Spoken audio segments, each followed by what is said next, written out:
Cool bugs. Our Chad Williams is live in Bergerac, France. Thanks, Rachel. Roads that should be full of bikers are empty this afternoon. Right now, the riders were supposed to be here making the climb up the legendary Mont Ventoux, but instead, they rode into the woods after German cyclist Andre Greipel heard that there were a bunch of stick bugs down at the creek, and then everybody wanted to go down there and throw rocks at them. That's when Dmitry Muravyev reportedly skinned his knee but didn't care, and Irish champion Nicholas Roach announced he saw this big weird frog with like an extra arm or something, but it was hard to tell because it hopped away too fast. Race officials have not put a time frame on when the event will pick up again. People keep saying that this is going to delay the race, but if I know these boys like I think I do, they're going to find some awesome shortcut through someone's backyard. This is the Onion News Network. Don't miss a moment of Free Talk Live. Get our archives daily via our podcast at feeds.freetalklive.com.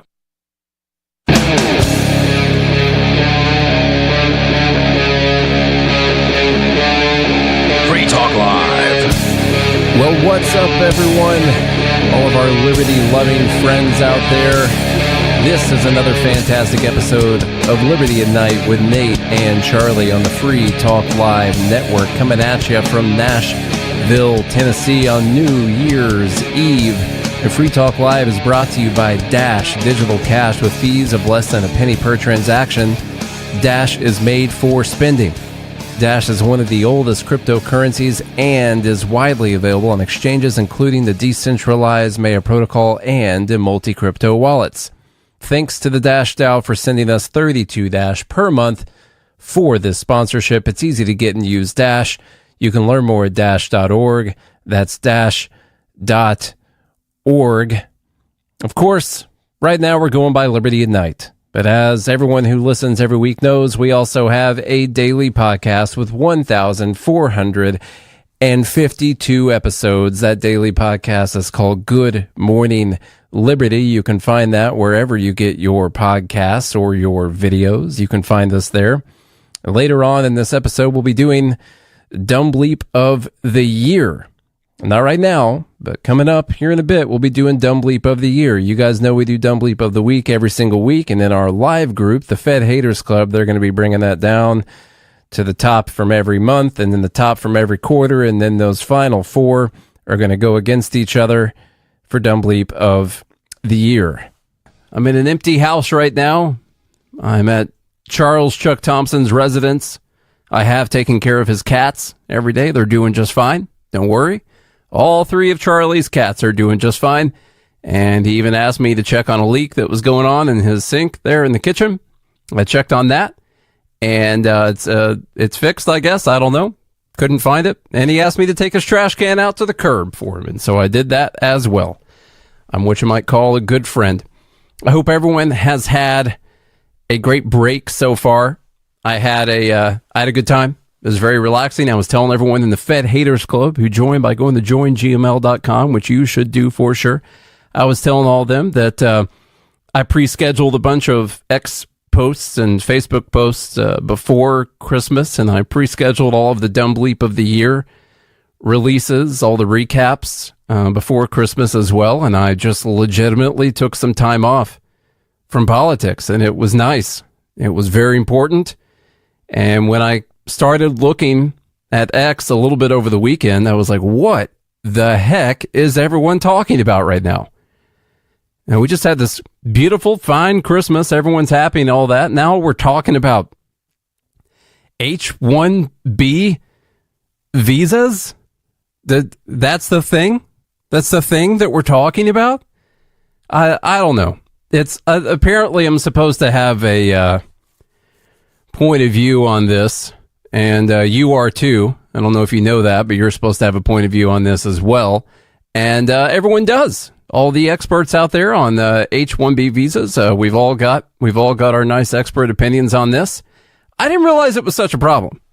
Just before I get into what I've entitled True Facts About H-1B Visas, or whatever I'm eventually going to call this episode, I honestly didn't know it was a problem. We talked a lot about immigration during this presidential election season, and I was told that illegal immigration was a problem, that there were criminals coming across the border, a lot of people seeking asylum. Maybe there's terrorists coming across the border, stuff like that.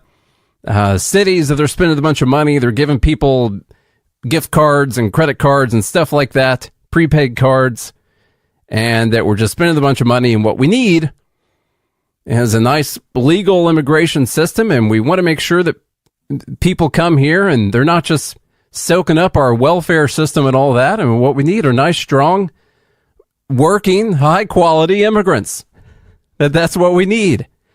And lo and behold, there's a system. It's a government system, so it still sucks, okay?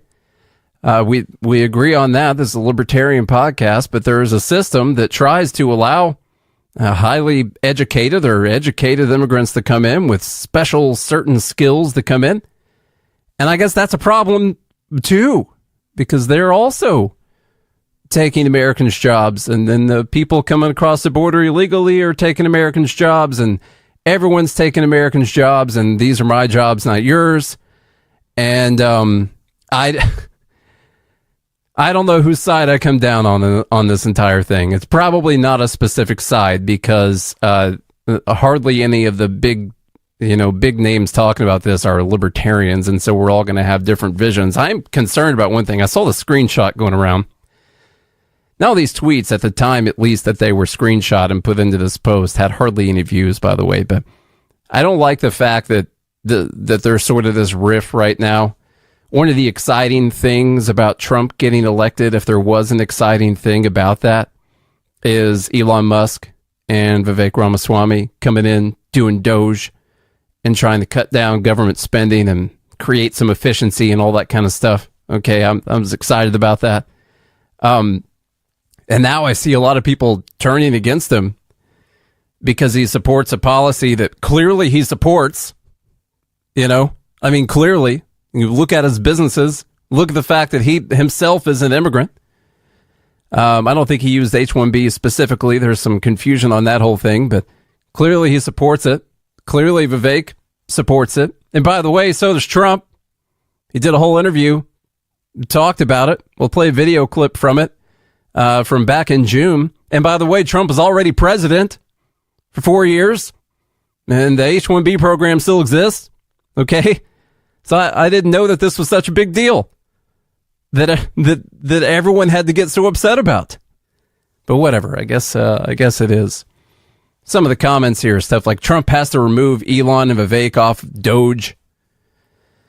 Trump needs to remove Elon and Vivek from Doge. That's the only thing we can have at this point. Remove Elon and Vivek from Doge. Remove Elon and Vivek from Doge. A lot of people saying that same thing, asking for them to be removed. Yeah, this is like Doge is potentially like the one really good thing that we could have for the next couple of years that could actually cut down on the size and the power of the government.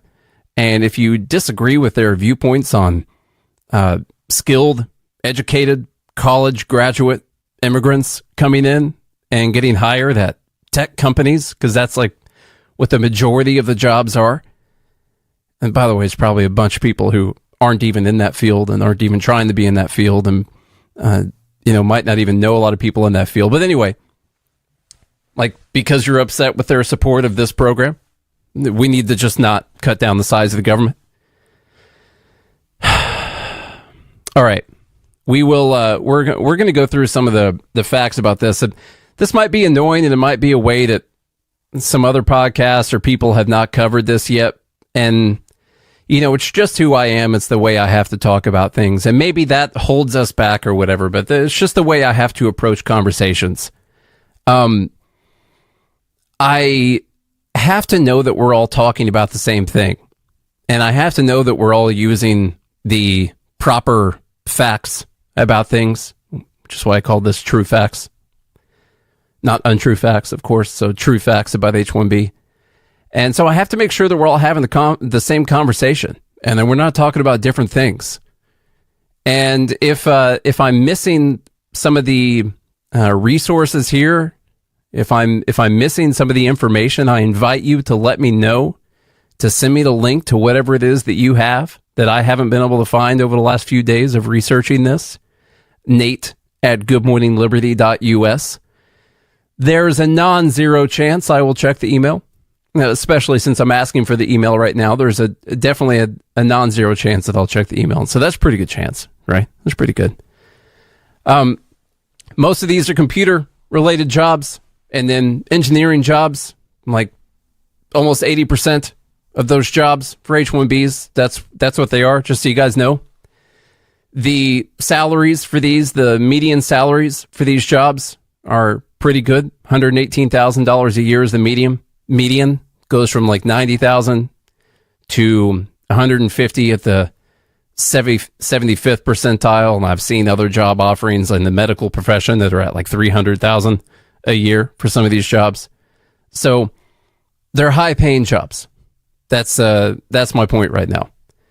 But I want to go through what I'm hearing about some of these jobs, and I'm going to tell you that I haven't found the resources to back this up. Some of the things that you hear about this are that companies use this because they can pay these people less than they pay Americans, and that these jobs are inherently exploitative, I don't know. That they're inherently exploitative because people don't want to get sent back to their country, so they're afraid of losing their job, so the corporation has a lot more power over these works. Hold on, Amanda's trying to let me know how. Exploitative. Did I say that? Exploitative. I mean, who gets to decide where the emphasis goes? Seriously. Okay, Amanda does. That's fine. So, for instance, some of these things are brought up in this thing from the Economic Policy Institute. This is from 2020. H-1B visas and prevailing wage levels. Like I said, you'll have to excuse me. You'll have to pardon me here. I have seen so many different claims about these H-1Bs and so many different reasons that they're bad for Americans or they're good for Americans and they're also bad, that I have to try and figure out some of the facts about it first before I can have some type of an opinion, right? Now, I'm a libertarian and I'm a free market libertarian, okay? I generally think that competition is a good thing, and I think that we should exist in a free market, and I think that people should compete for jobs and wages. I'm not a fan of a minimum wage, whether it comes to the federal minimum wage, a state minimum wage, or an H-1B visa imposed minimum wage, like what a lot of other people are enthusiastically supporting right now. There is one, but they want it to be raised to price people out of the market. Let's get to some of this wage stuff, though. From the Economic Policy Institute, they say the Department of Labor lets H-1B employers undercut local wages. So this is one of the common things you'll hear about this. 60% of H-1B positions certified by the Department of Labor are assigned wage levels below the local median wage for the occupation. While H-1B program rules allow this, the Department of Labor has the authority to change it. Now that stat is just awful, isn't it? 60% of the positions are below the local median wage for the occupation. Unfortunately, when I see that, I think, well, 50% of the wages are below the median wage. It's first off important when we have this conversation that we understand what a median wage is. It's the one that's in the middle. Half of them are above it and half of them are below it. And so when you say 60% of these are below the median, well, 50% of the other ones are also below the median, just so you guys know. So, okay, maybe there's a few more that are below the median. But what I've seen so many times in the discourse on X is that, well, they're paying below the median wage for these people. I mean, there's a lot of rules about the wages they have to pay, by the way. But they're below the median wage for these people. Okay, how many of you guys go in as an entry-level person with no experience in that field, just got out of college, and you're like, I demand the median wage. Not that entry wage. I must get the median wage or higher. If I get below, that's bad. If I get below the median wage, that is bad. You are exploiting me right now. It doesn't make any sense to me. Of course, there's a bunch of people that get higher below the median wage. That stat doesn't say anything. Half of them. Thank you. I gotta pound the table on this.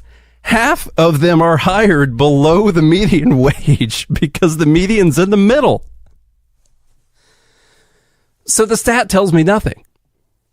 It doesn't really tell me anything at all. I saw other people posting screenshots about, here's what the H-1B wage is for this position online versus what the average salary is in this position.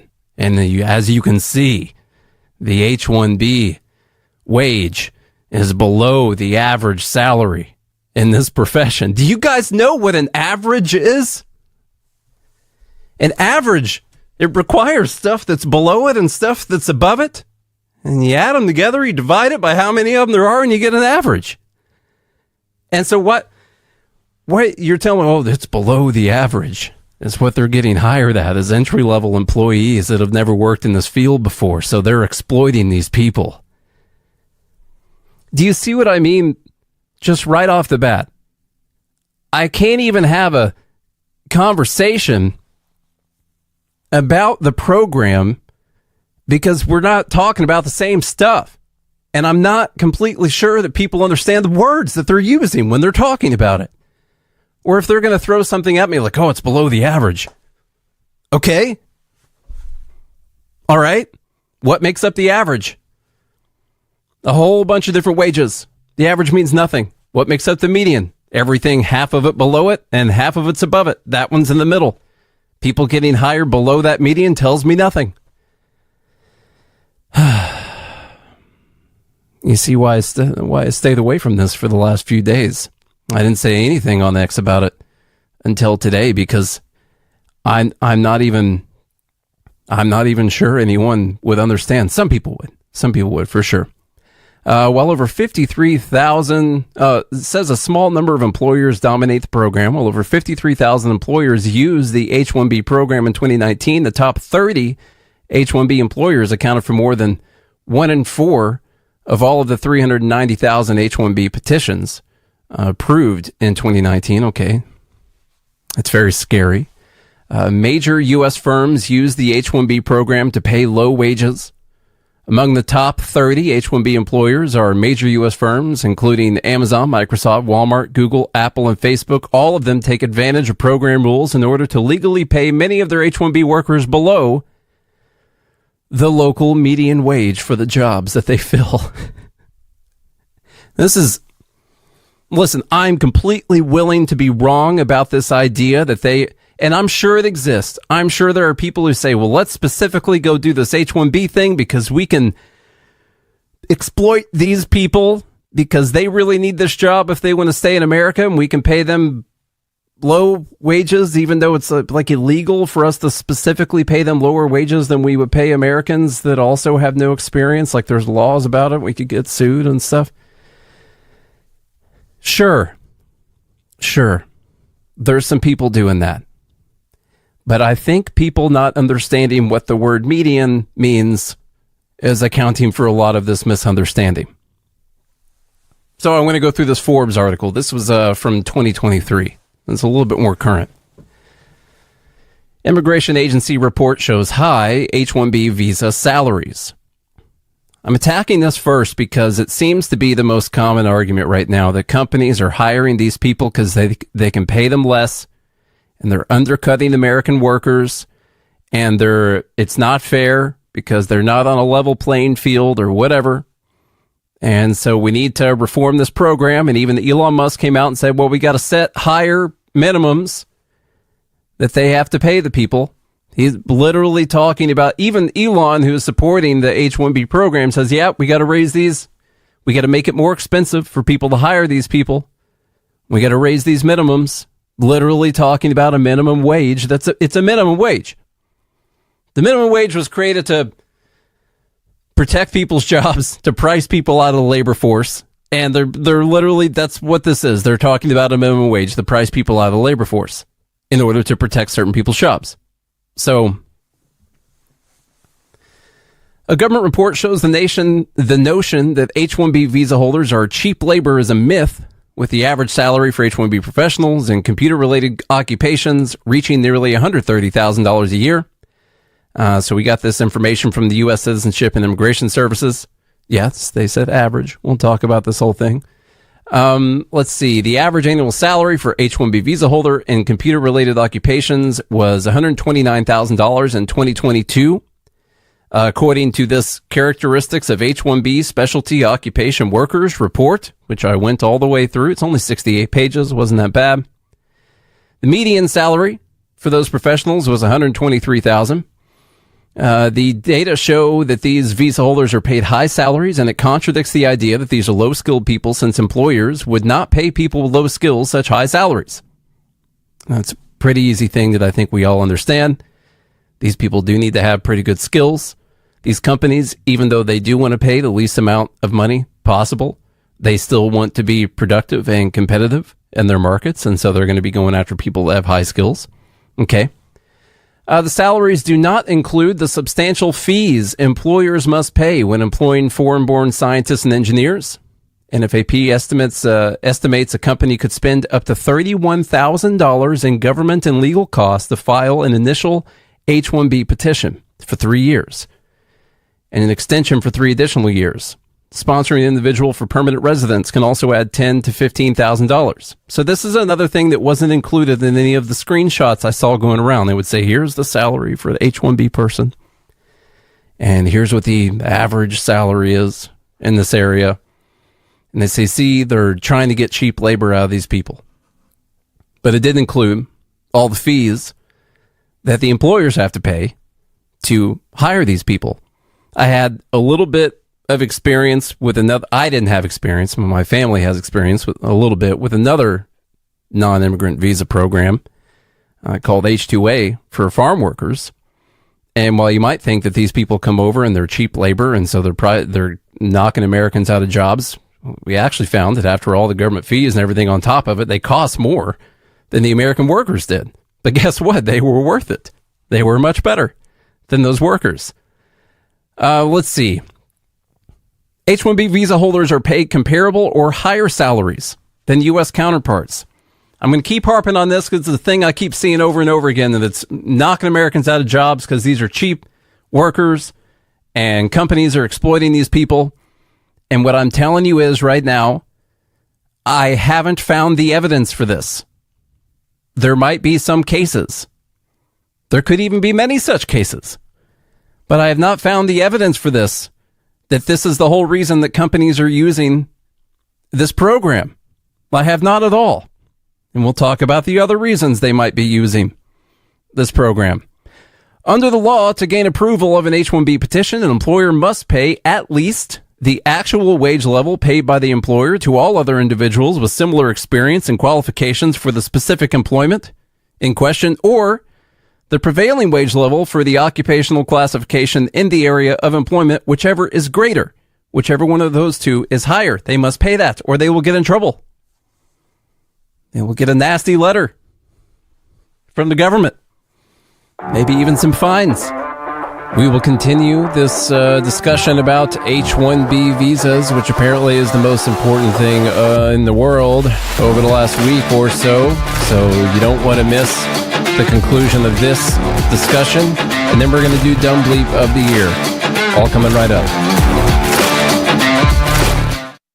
On Free Talk Live, we're bringing people to the ideas of liberty every day. From wrestling superstars like Glenn Jacobs. You guys really are having an impact, I believe. Like I said, a lot of where I am now is due to listening to Free Talk Live. You changed my mind on some very important issues years ago. To random people tuning in on the radio. I was kind of stuck in the left-right paradigm. I heard your show by chance on a Saturday night. From there, I went on, joined the Free State Project, and become an amplifier. So, I mean, that's really the reason why I amp, is because I know that if it wasn't for you guys being on as many stations as you are, I never would have found the ideas of liberty. You can help more people hear the message of liberty by joining Free Talk Live's AMPS program on Patreon for as little as $5 a month. And you'll get access to special perks. Visit amps.freetalklive.com, amps.freetalklive.com. From Feature Story News in Washington, I'm Nick Harper with the Year in Review. In the US, much of the year was dominated by politics. A presidential election in November saw Donald Trump win a second term in office. It was a stunning political comeback, with Trump becoming the first person in more than 120 years to return to America's highest office following a previous electoral defeat. FSN's Benji Heyer watched that win unfold on election night. History is being made here as a twice-impeached former commander-in-chief, a convicted felon, eyes up another term. The 78-year-old's remarkable night, indicative of a red wave nationwide, as Americans also voted to flip the Senate from the Democrats to the Republicans. Trump beat Democrat Vice President Kamala Harris, but up until July, his rival in the race for the White House had been the President, Joe Biden, who dropped out after a disastrous debate performance, questions about his mental acuity, and pressure from within his own party. Here's FSN's Jagruti Dave. Former US President Barack Obama has issued a statement calling Joe Biden one of America's most consequential presidents, as well as a dear friend and partner. He added Biden's actions show he's also a patriot of the highest order. These words were echoed by other Democrats, including former House Speaker Nancy Pelosi. Reports have emerged in recent weeks that Pelosi was one of the senior members of the party who was privately trying to persuade Joe Biden to stand down. Former President Trump survived 2 assassination attempts this year. The one in July at a rally in Pennsylvania left 1 spectator dead. As FSN's US correspondent Simon Marks reported at the time, the attack deeply unnerved the country. Donald Trump was in the middle of a rally talking about immigration, one of the key issues of his campaign, when the gunfire began. If you want to really see something that said, take a look at what happened.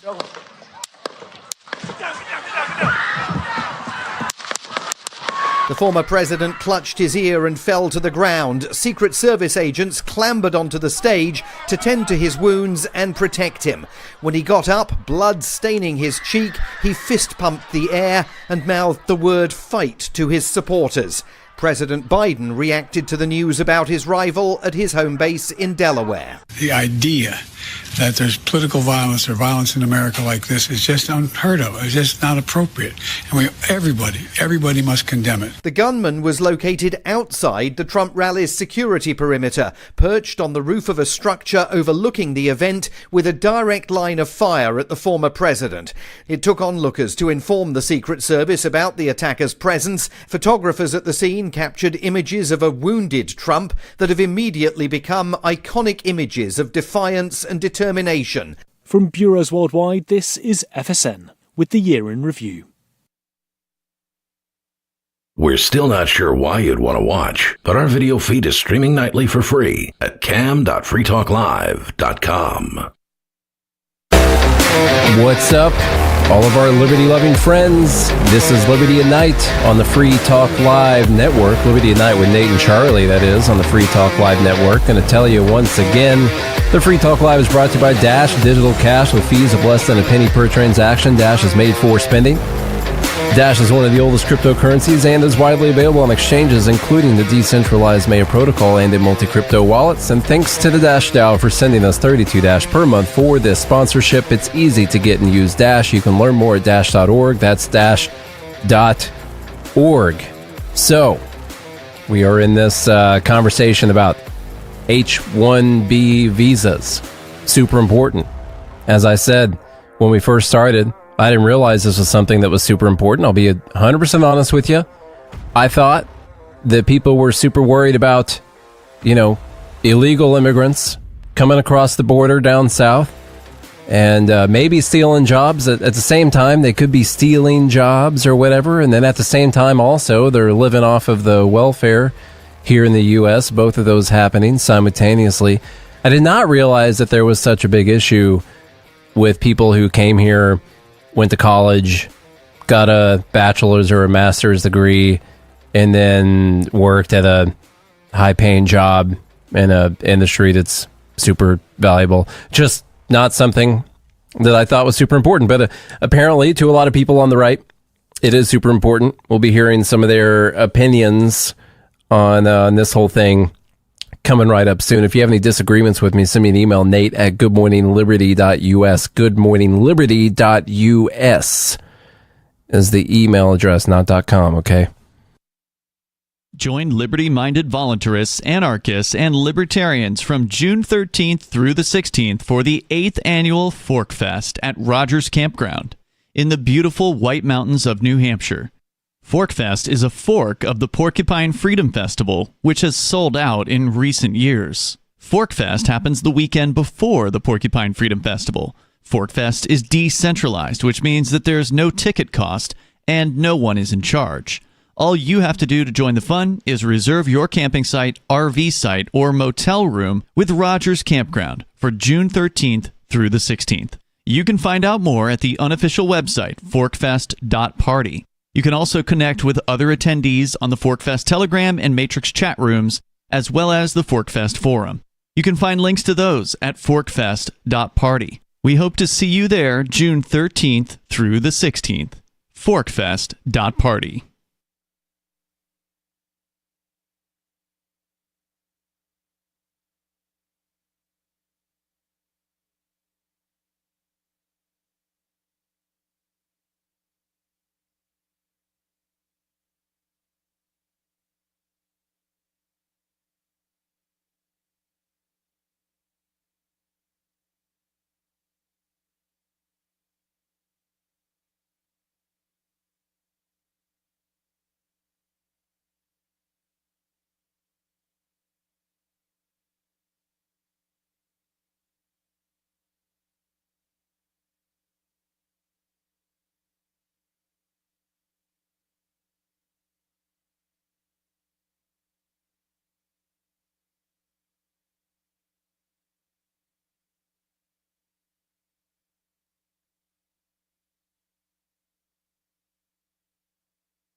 free speech is protected on the internet, right?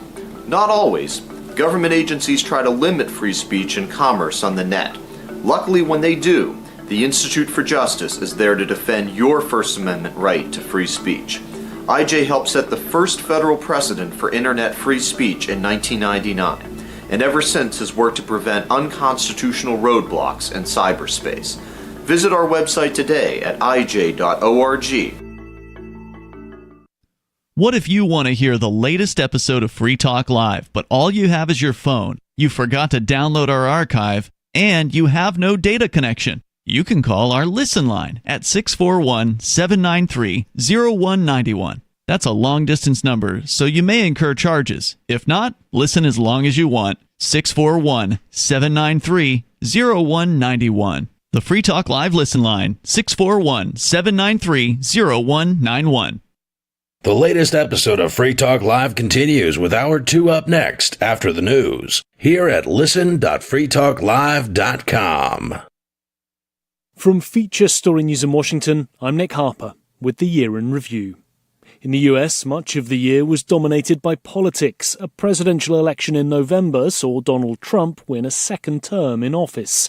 It was a stunning political comeback, with Trump becoming the first person in more than 120 years to return to America's highest office following a previous electoral defeat. FSN's Benji Hire watched that win unfold on election night. History is being made here as a twice-impeached former Commander-in-Chief, a convicted felon, eyes up another term. The 78-year-old's remarkable night, indicative of a red wave nationwide, as Americans also voted to flip the Senate from the Democrats to the Republicans. Trump beat Democrat Vice President Kamala Harris, but up until July, his rival in the race for the White House had been the President, Joe Biden, who dropped out after a disastrous debate performance, questions about his mental acuity, and pressure from within his own party. Here's FSN's Jagruti Dave. Former US President Barack Obama has issued a statement calling Joe Biden one of America's most consequential presidents, as well as a dear friend and partner. He added Biden's actions show he's also a patriot of the highest order. These words were echoed by other Democrats, including former House Speaker Nancy Pelosi. Reports have emerged in recent weeks that Pelosi was one of the senior members of the party who was privately trying to persuade Joe Biden to stand down. Former President Trump survived 2 assassination attempts this year. The one in July at a rally in Pennsylvania left 1 spectator dead. As FSN's US correspondent Simon Marks reported at the time, the attack deeply unnerved the country. Donald Trump was in the middle of a rally talking about immigration, one of the key issues of his campaign, when the gunfire began. If you want to really see something that said, take a look at what happened.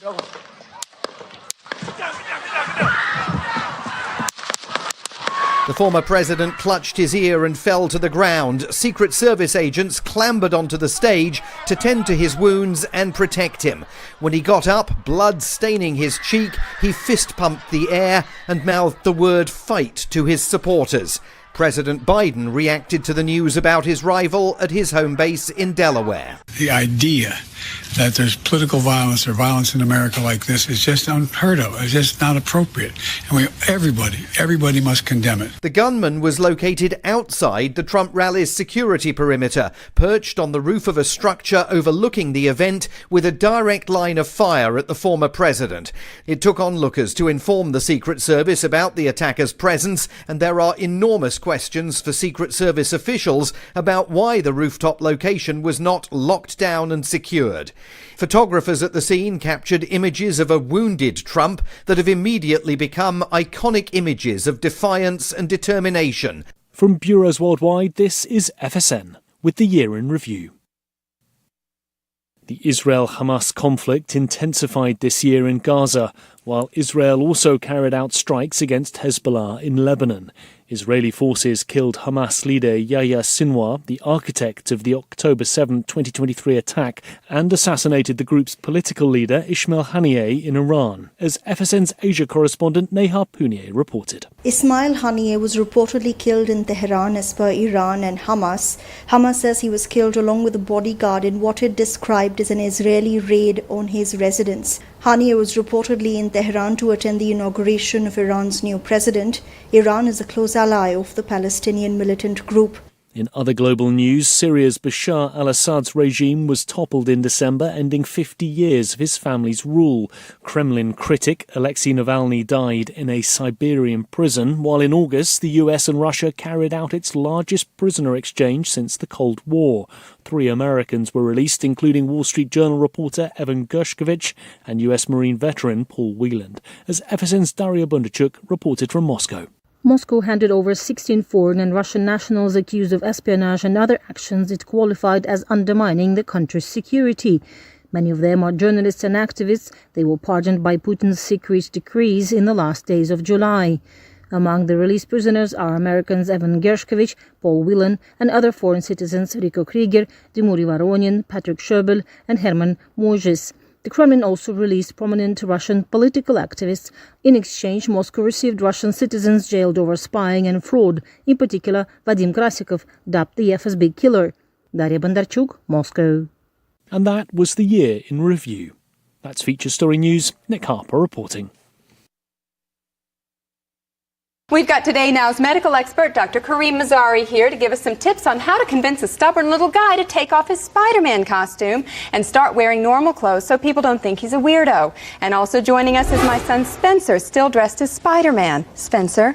Hi, Mom. I find the best thing to do is to try and have a dialogue with your child. Now, Spencer, why won't you take your costume off? Because then people will know my true identity. You're not even wearing the mask! People already know who you are! Well, bargaining can work. Explain to your child. Is it not enough that I say take off the Spider-Man costume? Now I've got to bargain with my own child? Jesus Christ! You know, Spencer, sit down. Sit down. Do you want to be put in the silence trunk again? You don't like the silence trunk, do you? Okay. I'm Spider-Man! I'm Spider-Man! Spencer, sit down right now. Sit down, you little face, or I will break the rest of your toys on purpose. Do you understand me? This is the Onion News Network. You can help spread the ideas of liberty with our Patreon for just $5 per month at amps.freetalklive.com.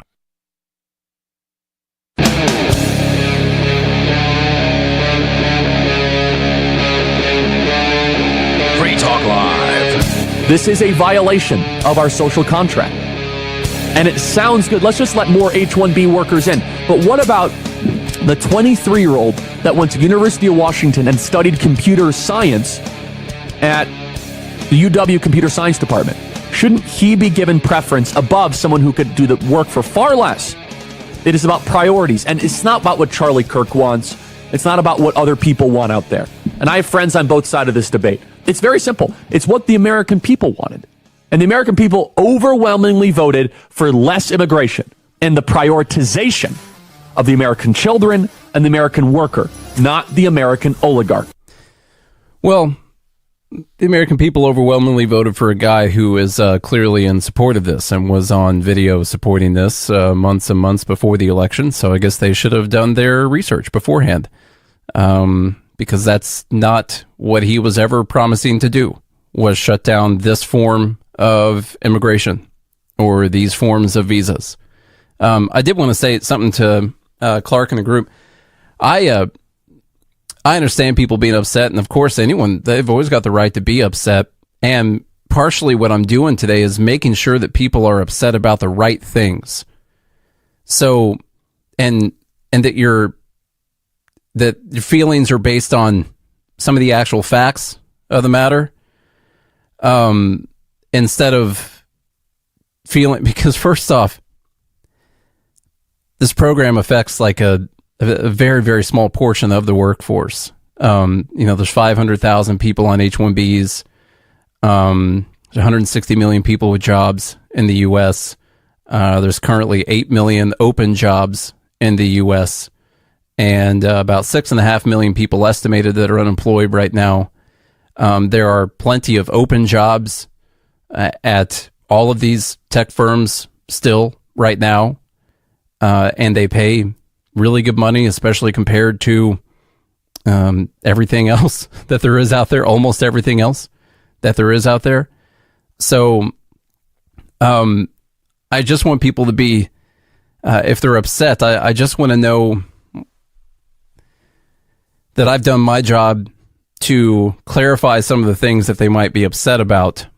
And once again, I'll give you guys my email address, nate@goodmorningliberty.us. If I missed the study showing how much exploitation is going on in this program, I've heard plenty of people talk about it, but I haven't found it yet.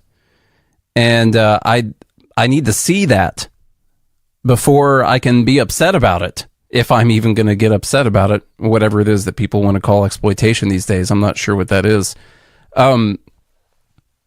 So Charlie Kirk made this argument that, well, this 23-year-old American kid, you know, he was going to get this job, and instead it went to this immigrant person. Like, doesn't he have a right to get that job first? And I have a tough time with that one. First off, I think the person who runs the business, who is hiring the person, has the right to decide who that job is going to go to. And I think that they should be able to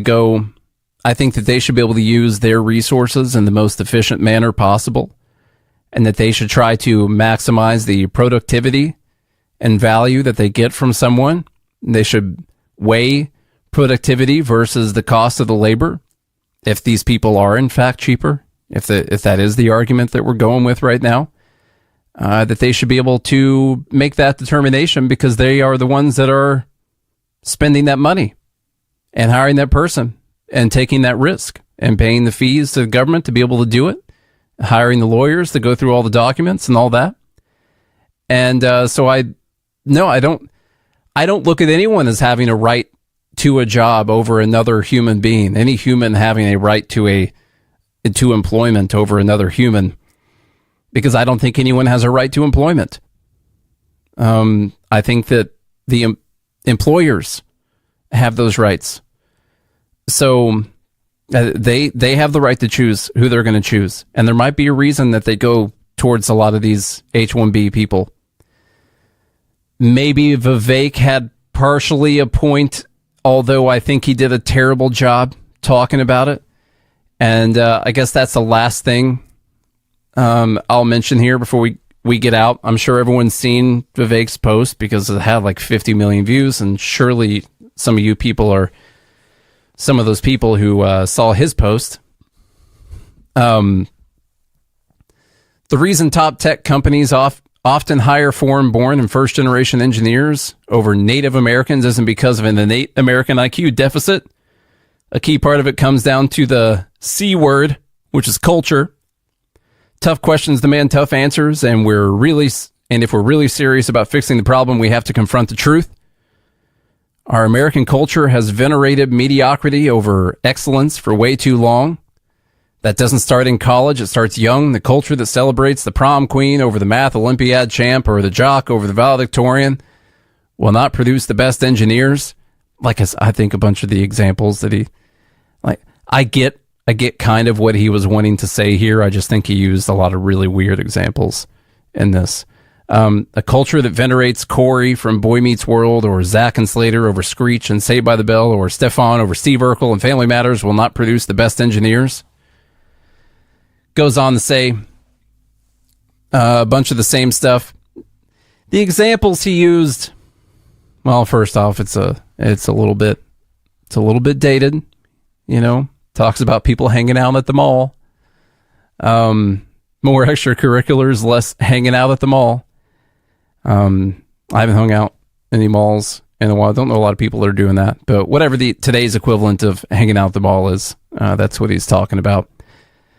I don't know if it matters that much what high schools celebrate, I guess. Maybe, I'm sure it's different in other countries, and he's got some experience with that, I reckon. And so maybe he's got some inside, personal, firsthand experience with this kind of stuff. But, I don't think celebrating the captain, the quarterback of the football team is a bad thing, or that's even celebrating mediocrity. Like a lot of these people that maybe they don't go on to be software engineers, but maybe they go on to, I don't know, work in construction, or be a plumber, or a mechanic, or work somewhere in another job that's also super important. I think the mark that he missed here is that more jobs other than just engineers and, computer software designers, all these people, software engineers, that there's more jobs that are very important in an economy. Those jobs are great. They pay really well. And going into the future, they become more and more important until AI puts us all out of business, But I think why so many people are upset about this was it's not the only job that is important.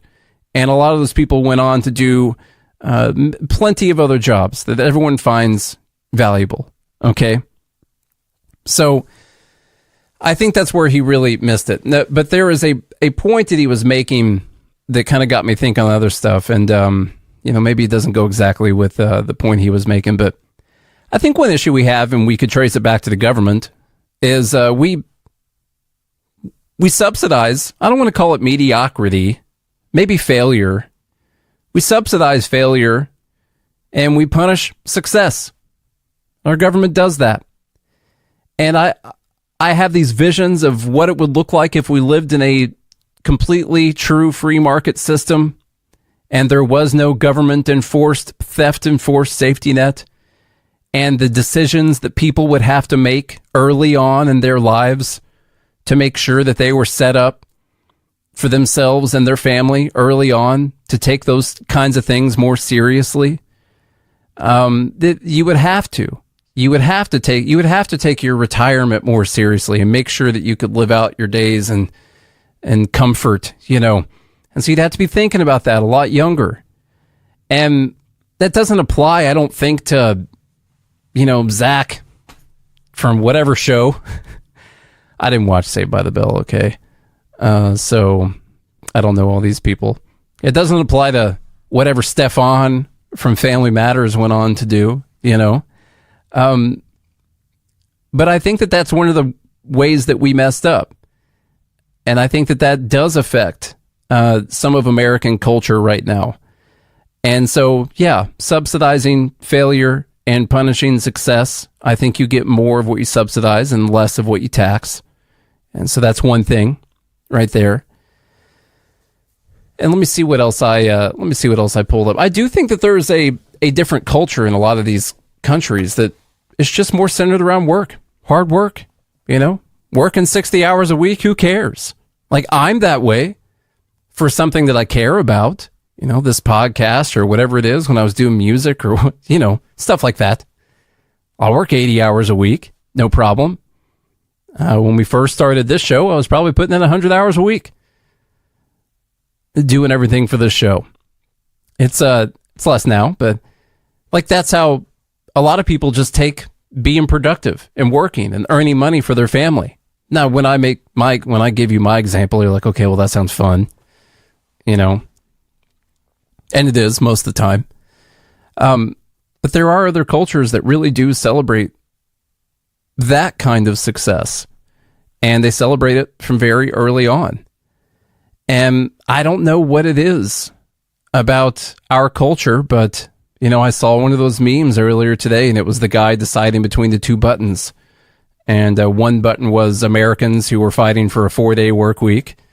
And the other button was like, immigrant who will work 60 hours a week and be appreciative and whatever else it was, I think that is kind of a difference in the cultures. And of course, CEOs of companies and companies in general are going to want to go towards people who don't look at the job as a burden. They're going to find people who are appreciative of the jobs. Maybe they come from a country where they didn't have that opportunity. Maybe they look at America as a very free country and a place where they can live out their full potential, and they're excited about the opportunity to be able to work 40, 60 hours and make this money and save and put their family in a better position than they were when they were younger, And so, of course, a company is going to go more towards those people. Why wouldn't they? And we can say that that's not fair, I guess. But, okay, well, what if there's an American who wants to work 60 hours a week? And what if that American is fine working for less money than what the average salary is in your locale. Was that unfair to you? Or is it fair solely because the person's an American? We're just really talking about minimum wages here and guaranteed jobs. So that's where I don't get it. This whole economic principle saddens me because I don't see it's moving in the right direction. This is a super anti-free market discussion. It's a super anti-competition discussion that we're having right now. It's a minimum wage discussion. It's a guaranteed jobs discussion.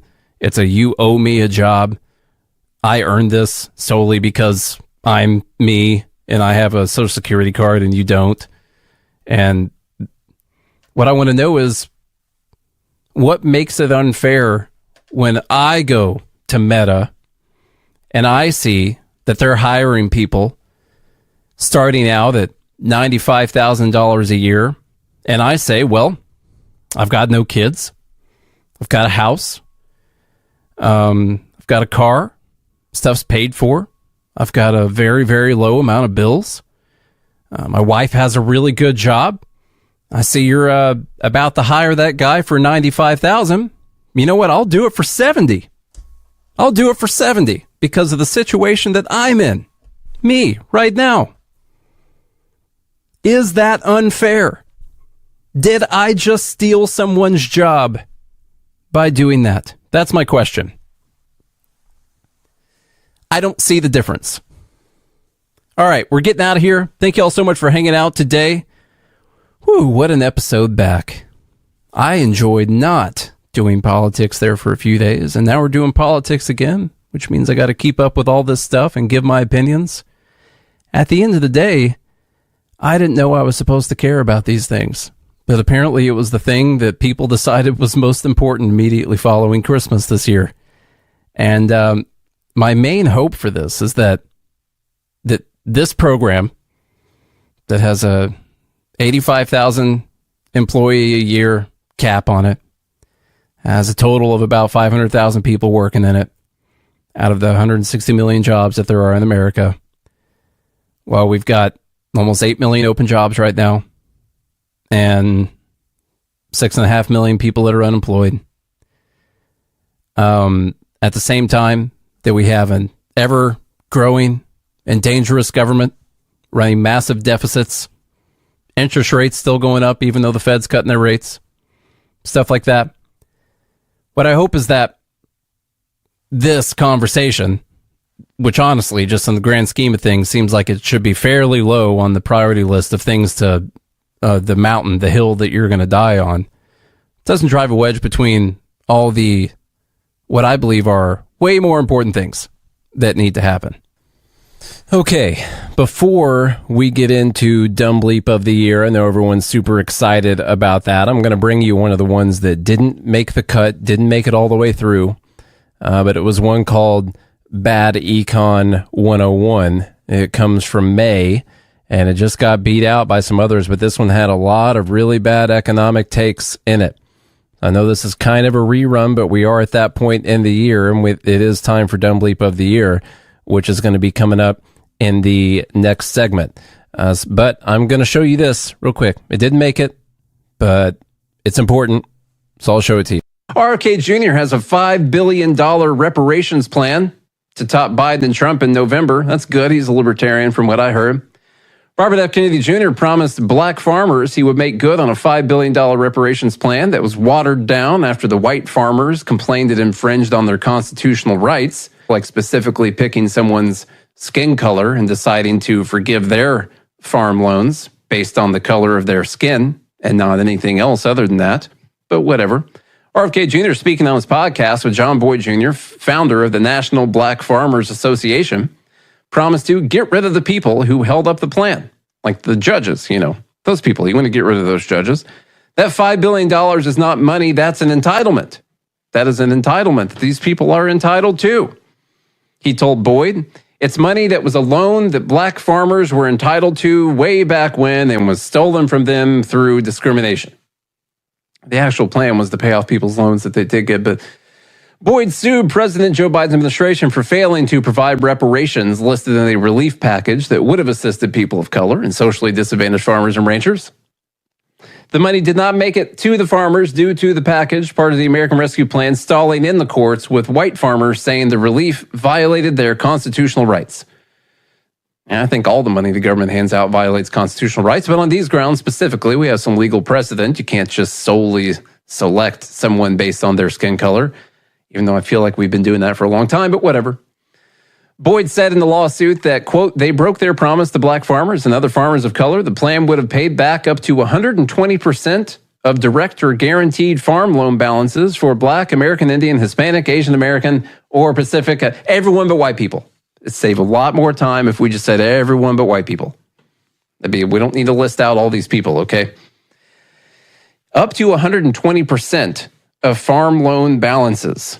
Well, let me tell you what. As someone who, yes, once lived on a farm. In fact, my brother's in the group right now. He knows a thing or two about being a farmer, I would say, given the fact that he's a farmer himself. I have seen my family take millions of dollars in farm loans. Like a lot. It's a lot, okay? Land is expensive. Farm equipment is very expensive. And the idea that the government would come along and tax and borrow and inflate away currency so they could pick some people based on the color of their skin, give them 120% of their loan balance that they took out to their farm, okay, is absolutely infuriating. Yes, the court should have stopped it. It's a good thing that they stopped it. The bigger question here is, why doesn't RFK Jr. see that this was clearly a discriminatory law, or, law, part of this law program in the American Rescue Plan? Why does he want to come out here and call this some kind of entitlement, $5 billion entitlement? How could they possibly be entitled to this $5 billion? RFK, you tell me. You're the libertarian out here, okay? Let's go to the next thing. We've been meaning to talk about this, and I'm glad we're finally going to talk about it. That is Jared Bernstein. Or is it Stein? I don't know. The chair of the Council of Economic Advisors for Joe Biden. This guy knows his economics. This is an old clip. That's why last week I decided not to do it, because it was an old clip last week. By old clip, I mean it was from the beginning of this month. It was not from this week.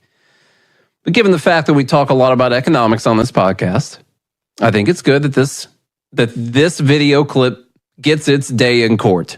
That is the only democratic way to do this. Okay, so we're going to play this clip of the chair of President Joe Biden's Council of Economic Advisors. And they're going to talk about how the government prints money, how the government borrows money, or they're going to attempt to do such a thing anyway. And the question the girl asked in the first place is really dumb, and we're going to talk about that as well. The U.S. government can't go bankrupt because we can print our own money. It obviously begs the question, why exactly are we borrowing in a currency that we print ourselves? I'm waiting for someone to stand up and say, why do we borrow our own currency in the first place? Like you said, they print the dollar. So why does the government even borrow? Well, again,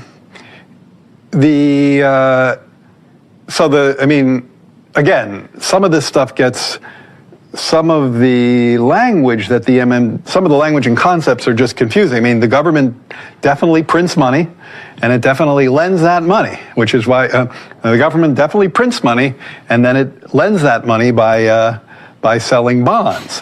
Is that what they do? They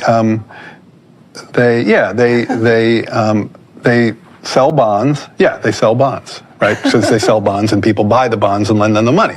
Yeah, so a lot of times, at least to my ear with MMT, the language and the concepts can be kind of unnecessarily confusing, but there is no question that the government prints money and then it uses that money to, I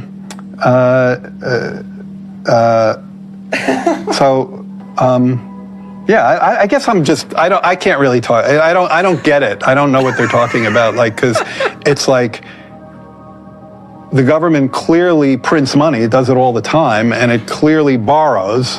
Otherwise, we wouldn't be having this debt and deficit conversation. So I don't think there's anything confusing there.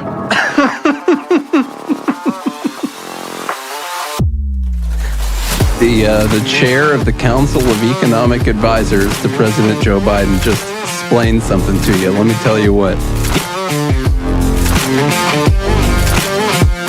We have some good news. The indictments against Ross Ulbricht in the District of Maryland were dismissed with prejudice, meaning they can never be refiled. This is especially good because those indictments contain the only charge ever made that Ross engaged in murder for hire. This was a serious allegation that Ross Ulbricht denies. It was never prosecuted or ruled on by a jury, but was trumpeted by the federal government and the media as if it were proven fact. The Maryland court held these indictments for almost 5 years, poisoning Ross's case and leaving him under a cloud of unproven allegations. As explained in Ross's appeal to the Supreme Court, the fact that the judge used these allegations to give Ross a draconian sentence of double life without parole violated his Sixth Amendment right to a jury trial. Judges are required to issue sentences based on convictions decided by a jury, not unproven allegations never even charged at trial. Although this is a positive development, the dropped indictment will not set Ross free. Now, a presidential pardon is Ross's only hope of freedom. Sign the petition at freeross.org. freeross.org. From Feature Story News in Washington, I'm Nick Harper with the Year in Review. In the US, much of the year was dominated by politics. A presidential election in November saw Donald Trump win a second term in office. It was a stunning political comeback, with Trump becoming the first person in more than 120 years to return to America's highest office following a previous electoral defeat.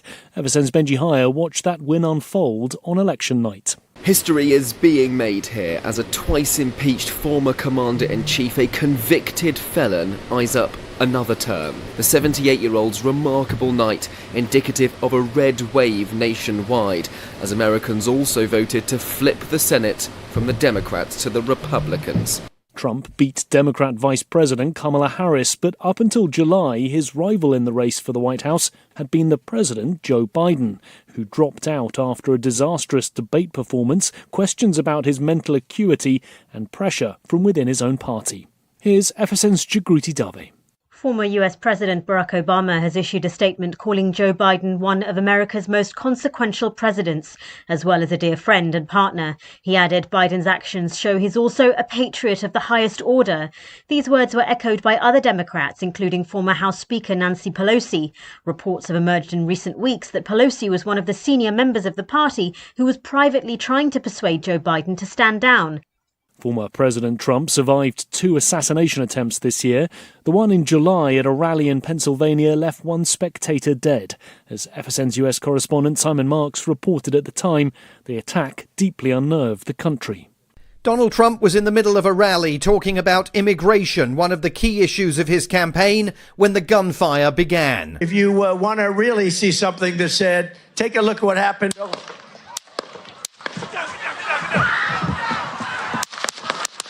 The former president clutched his ear and fell to the ground. Secret Service agents clambered onto the stage to tend to his wounds and protect him.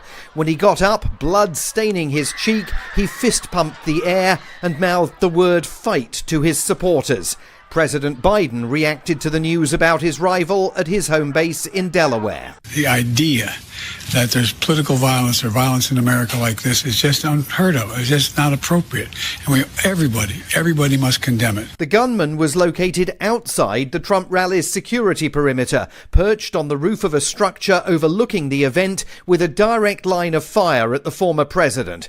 It took onlookers to inform the Secret Service about the attacker's presence. Photographers at the scene captured images of a wounded Trump that have immediately become iconic images of defiance and determination. From bureaus worldwide, this is FSN with the Year in Review.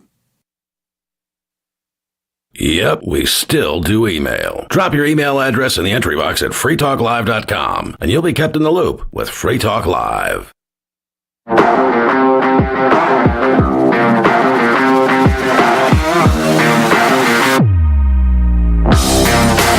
You know, her question, why do we even borrow our own money in the first place? The answer there would be because if we didn't, we would just go into a period of hyperinflation and the currency would be completely destroyed. And we might not go bankrupt, but in the way we would go bankrupt, you can just keep printing money. Eventually, you won't be able to print enough money to pay the people to print the money, like they did down in Venezuela. Now, I know they're not actually printing money, but you guys get the idea. The fact that we have interest on this borrowing and the money that the Fed creates is our only attempt at keeping our money sound whatsoever. It's a little bit of a check on unending inflation. The fact that when you do get the money out, it's got to be paid back with interest.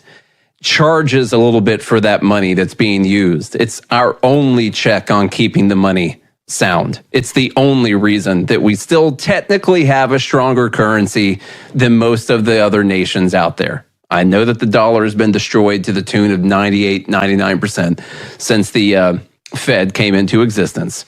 But that's why. That's the actual answer. And yes, the Fed buys these bonds that the Treasury issues, and then the Treasury has to pay that back afterwards. Now, the Fed can decide to just buy a new bond after that, or they could decide they're going to let those bonds roll. That'd be quantitative tightening, like if they just decide to let that roll off and not buy new bonds. The fact that it's okay to not know these things. It can get complicated a little bit, the actual mechanism of them doing this. It's okay to not know these things. It's not okay to be the chair of the Council of Economic Advisors to the President of the United States and not know how we create money or how we issue debt or how or why we pay the debt back in the first place. Like, to literally not be able to come up with an answer on that. Someone tell me, did this guy get fired immediately after this video came out? No. The answer is no. He's still there. He's probably going to double down on his position. Wow. Just wow. We should have the government do everything, though, folks. Everything's going to be fine. Yeah. These are the people that should be running things.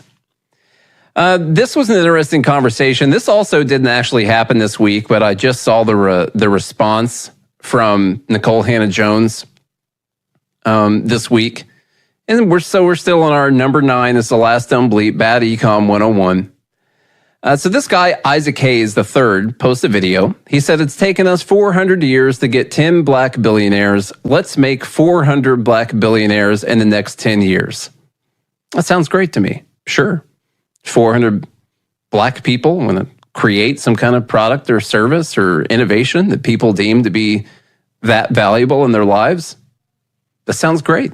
Sounds awesome. I hope it happens. I honestly hope it happens.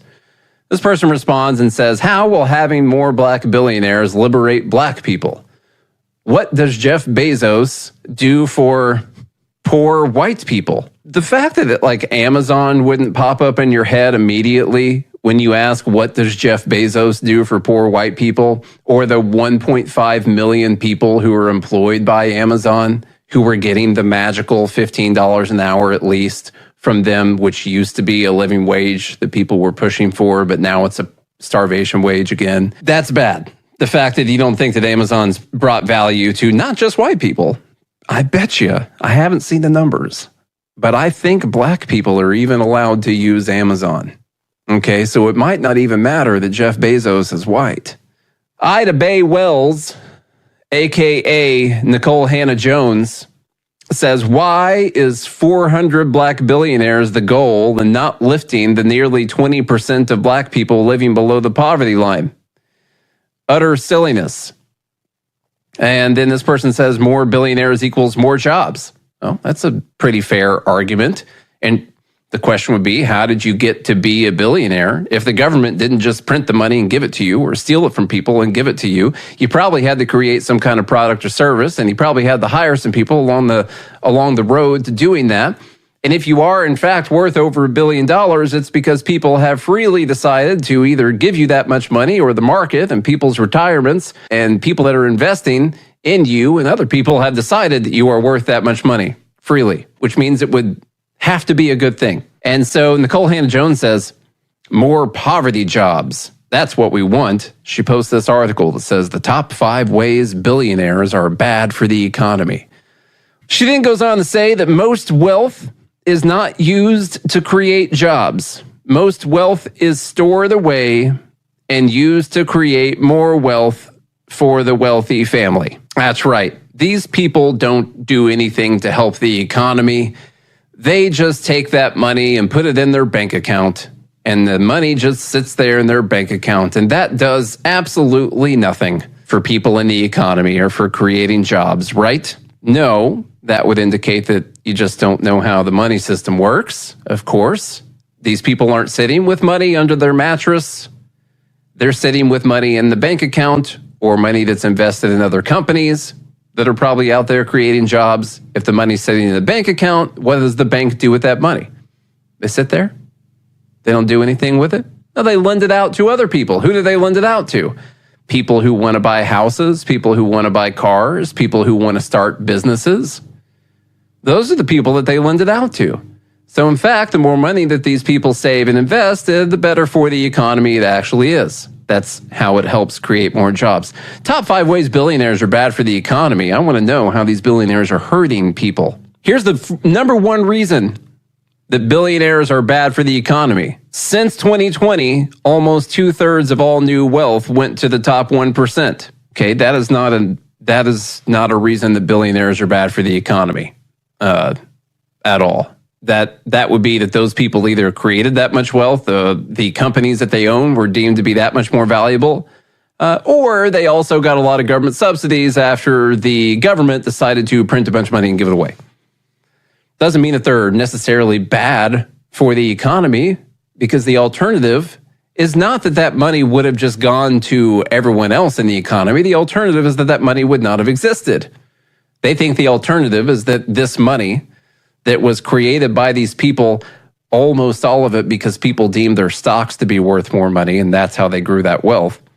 They think that that money would still just exist in the economy, and therefore it would go to other people in the economy. It wouldn't. The answer is it wouldn't exist.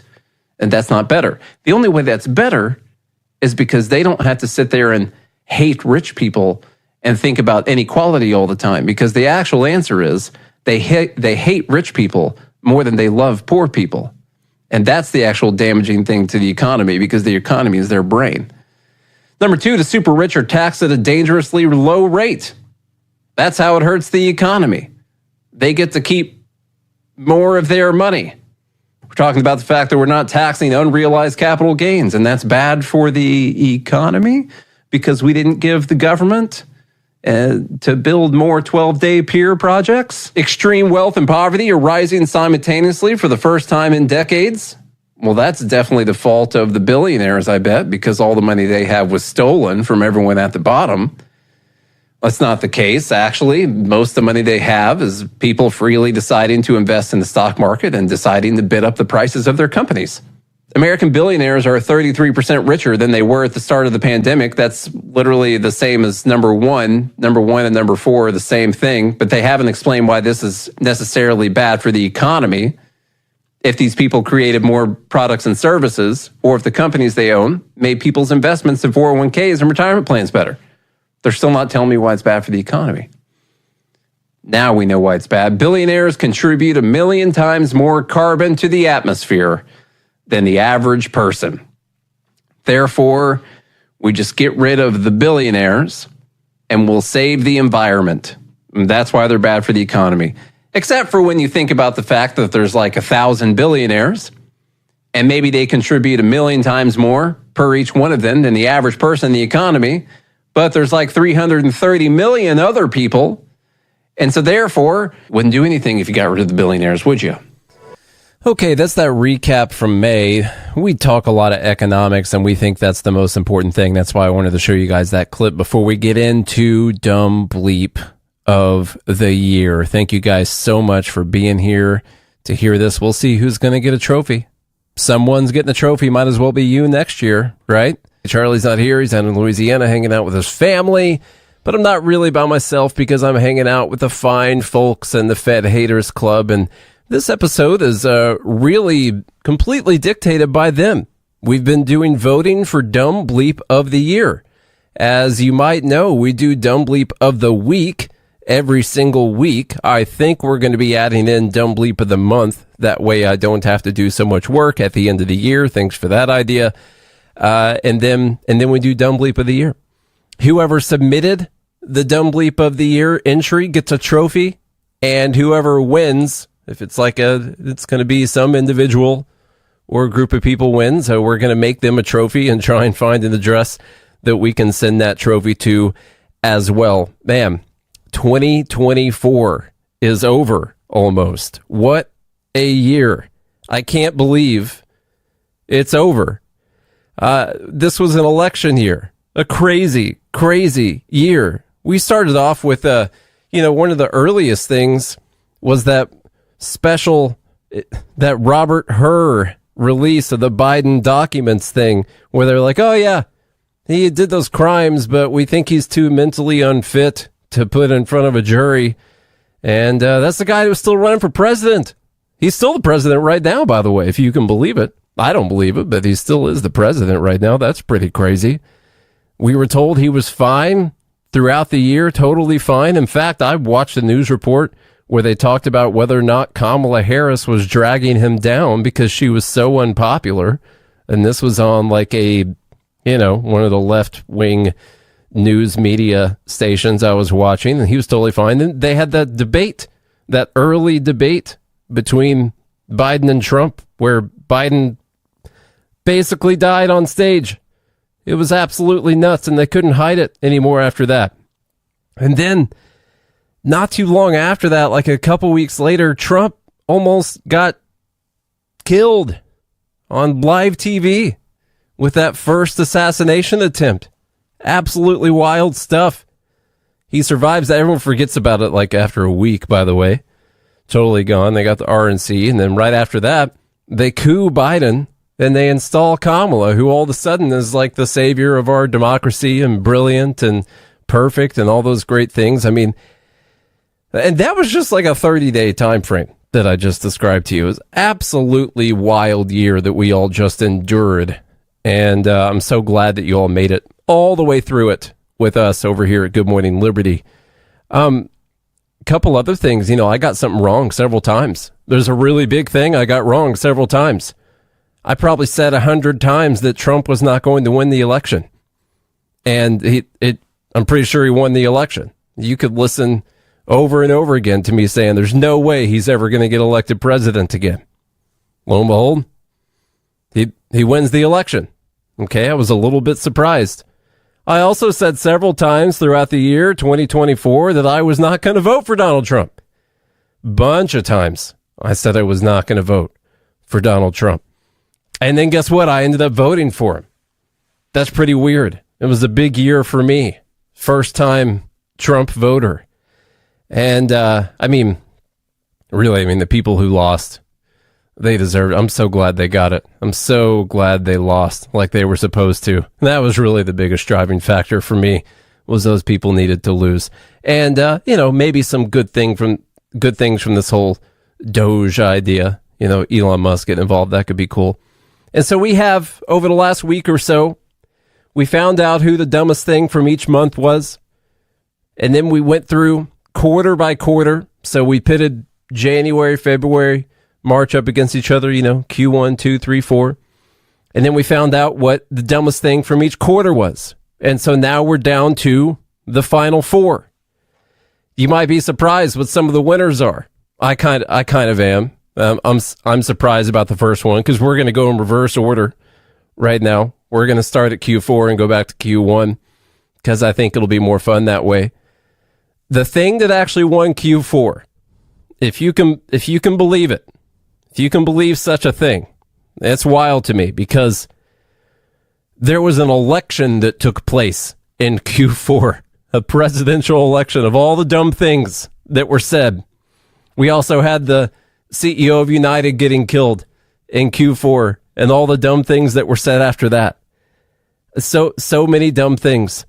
But there was one article, apparently, that people just could not get over how dumb it was. Look at one of this article's, look at one of the competition here. I'll show you one of the, nope, that's not it. I'll show you one of the competition. This is that "Did I Get Too Political" ad. Oh, I'm sorry, did I get too political? Listen to how dumb this is. Oh, I got. That's too loud. I don't like it. Let me turn the volume down. That's way too much. Okay. Too political? My bad. I just don't know if I'll be able to own a credit card without my husband's permission in 7 days. Oh, did I get too political? My bad. I just don't know if I want to get rid of overtime in 7 days. Oh, I've gotten too political? My bad. I just want to make sure I have access to birth control in 7 days. Oh, I got too political? My bad. I guess I don't know if I'm going to be a U.S. citizen in 7 days. Oh, I got too political? My bad. I'm just worried I won't be able to love who I love in 7 days. Oh, did I get political? My bad. I just don't want my mother to be denied her health care because she has a pre-existing condition. Oh, I'm being too political? My bad. I'm just fighting for the future of my daughter. Oh, I got too political? My bad. It's just that I don't know if my family... That didn't win. That didn't win Q4. It was the runner-up. Okay? It was the runner-up to this article from AP, apnews.com. And I'm not going to be able to do it like we did it when we first went through this article. You know, we're not going to be able to top the first time that we read this thing. And of course, Charlie was here at that time too. And so we had a lot of fun going through this. But this is the actual winner of Q4. And it's an article from AP. Climate change fueled heat is especially deadly when mixed with meth in the summer months. So the Q4 winner is climate change plus meth. All right, there we go. On just one sweltering day during the hottest June on record in Phoenix, a 38-year-old man collapsed under a freeway bridge and a 41-year-old woman was found slumped outside a business. Both had used meth before dying from an increasingly dangerous mix of soaring temperatures and meth. Very dangerous. Meth is showing up more often as a factor in the deaths of people who died from heat-related causes. According to an AP analysis of the data from the CDC, death certificates show about 1 in 5 heat-related deaths in recent years involved meth, which led us to question the first time we went through this, are heat-related deaths actually going down? And in fact, we just have a meth problem in the U.S. because 1 in 5 of the heat-related deaths involved meth. That sounds more like a meth death to me. But no, it's the human-caused climate change that really is the problem. And of course, the first time we went through this, we joked around about back in the good old days. Back in those good old days when before climate change, when you could just do your meth just fine out there on the street, however it is that you do meth, shooting it up, and not have to worry about human-caused climate change taking you down. You can't, you can't do it anymore, Amanda, because of climate change. She asked, so I can do meth without dying? No, because of human-caused climate change. Well, you just want to be sure that you're in you just want to make sure that you're in a good climate for that. I guess you're up in Wisconsin, and so you'll probably be fine. Chicago meth. So if that's where the meth community is really migrating to right now, up in those northern areas. So big meth groups coming together. Safe, it's safe to meth up there. And that wins Q4. It's, hey, and by the way, do your meth. That's fine. Don't hurt people and don't take their stuff. I don't recommend it. I don't think that you should do it, even though I take a medication every single day that starts with the word meth. But whatever. It's fine. It's in pill form, and a doctor told me to do it, right? And, I don't recommend you go out there on the street and do your meth, but I especially don't recommend that you go out on the street and do your meth in Arizona or Texas or anywhere that's been affected greatly by human-caused climate change. So, okay, that's Q4. What about Q3? What do we got for Q3? I believe we're going to have Destiny. You guys heard of her? It's a stripper out in Vegas. No, Destiny. You guys know who that is. And so this was in July. So it fits in Q3. And one of the crazy things that happened this year. Remember when Donald Trump almost died on TV? Yeah, this happened in the year 2024. Take a look at what happened.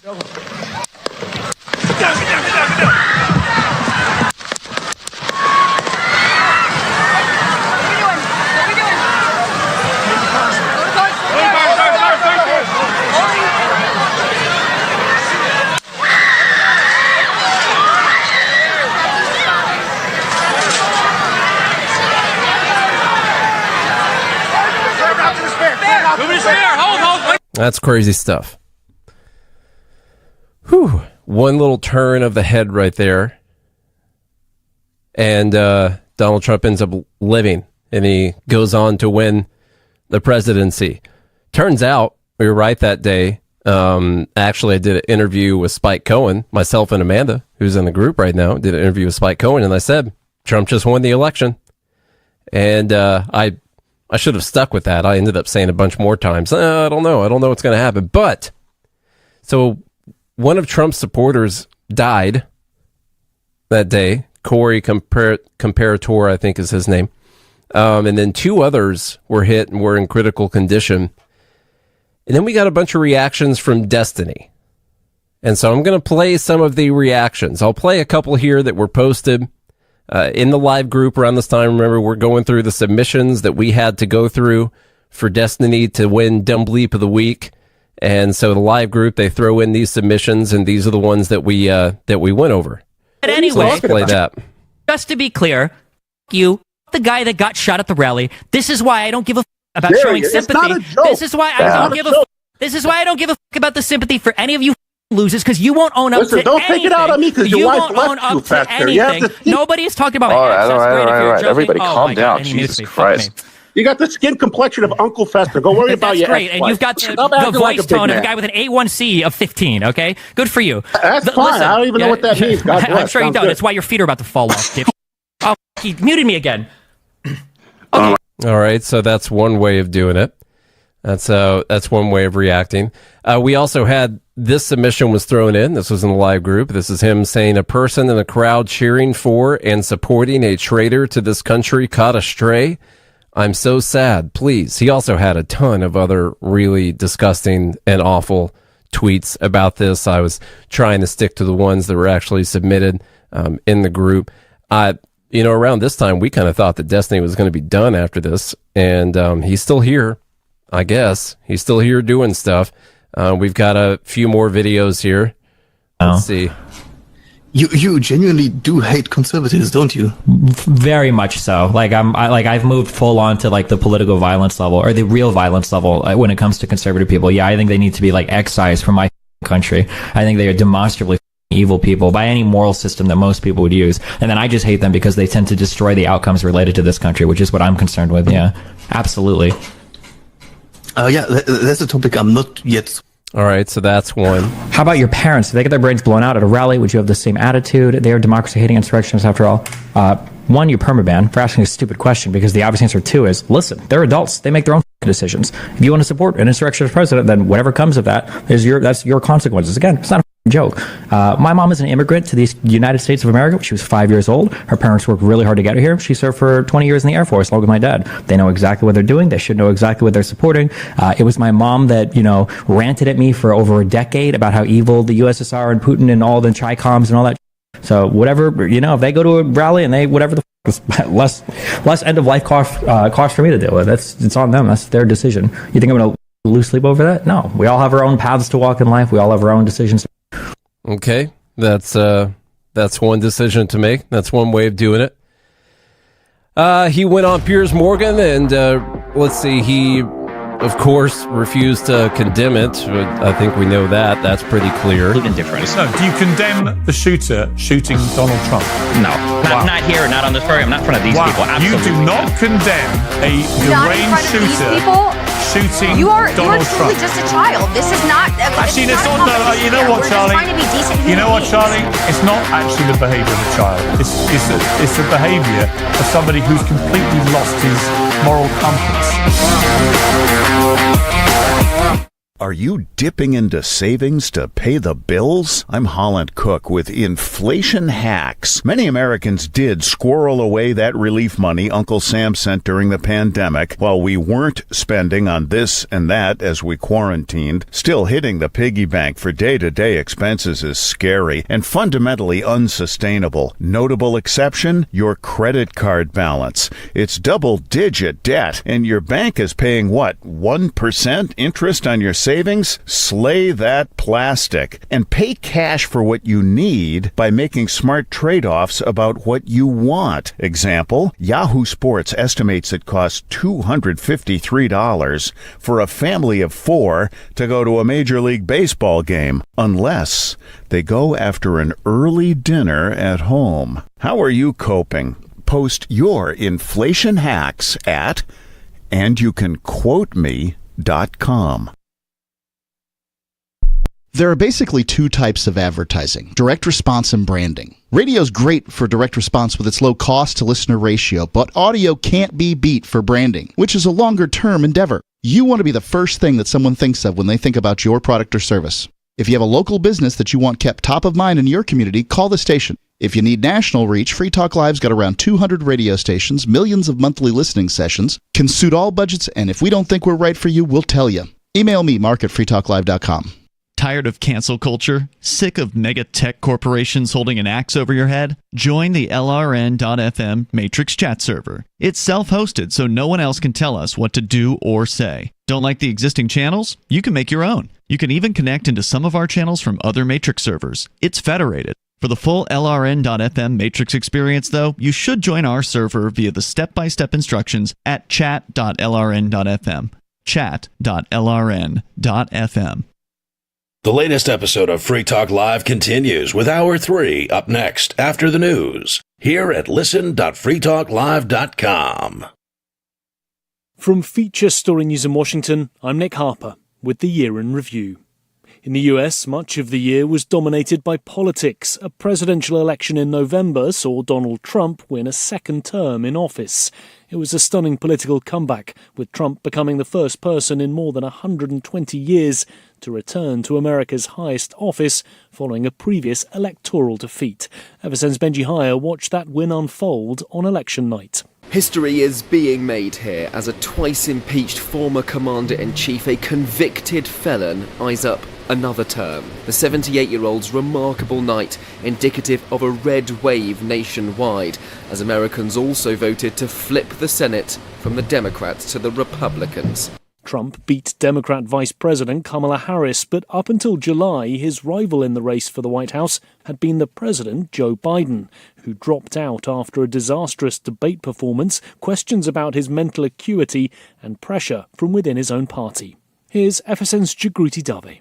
Former US President Barack Obama has issued a statement calling Joe Biden one of America's most consequential presidents, as well as a dear friend and partner. He added Biden's actions show he's also a patriot of the highest order. These words were echoed by other Democrats, including former House Speaker Nancy Pelosi. Reports have emerged in recent weeks that Pelosi was one of the senior members of the party who was privately trying to persuade Joe Biden to stand down. Former President Trump survived 2 assassination attempts this year. The one in July at a rally in Pennsylvania left 1 spectator dead. As FSN's US correspondent Simon Marks reported at the time, the attack deeply unnerved the country. Donald Trump was in the middle of a rally talking about immigration, one of the key issues of his campaign, when the gunfire began. If you want to really see something that said, take a look at what happened.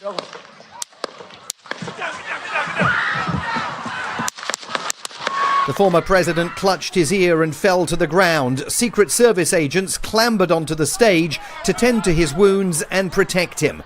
When he got up, blood staining his cheek, he fist-pumped the air and mouthed the word fight to his supporters. President Biden reacted to the news about his rival at his home base in Delaware. The idea that there's political violence or violence in America like this is just unheard of. It's just not appropriate. And everybody must condemn it. The gunman was located outside the Trump rally's security perimeter, perched on the roof of a structure overlooking the event with a direct line of fire at the former president. It took onlookers to inform the Secret Service about the attacker's presence, and there are enormous questions for Secret Service officials about why the rooftop location was not locked down and secured.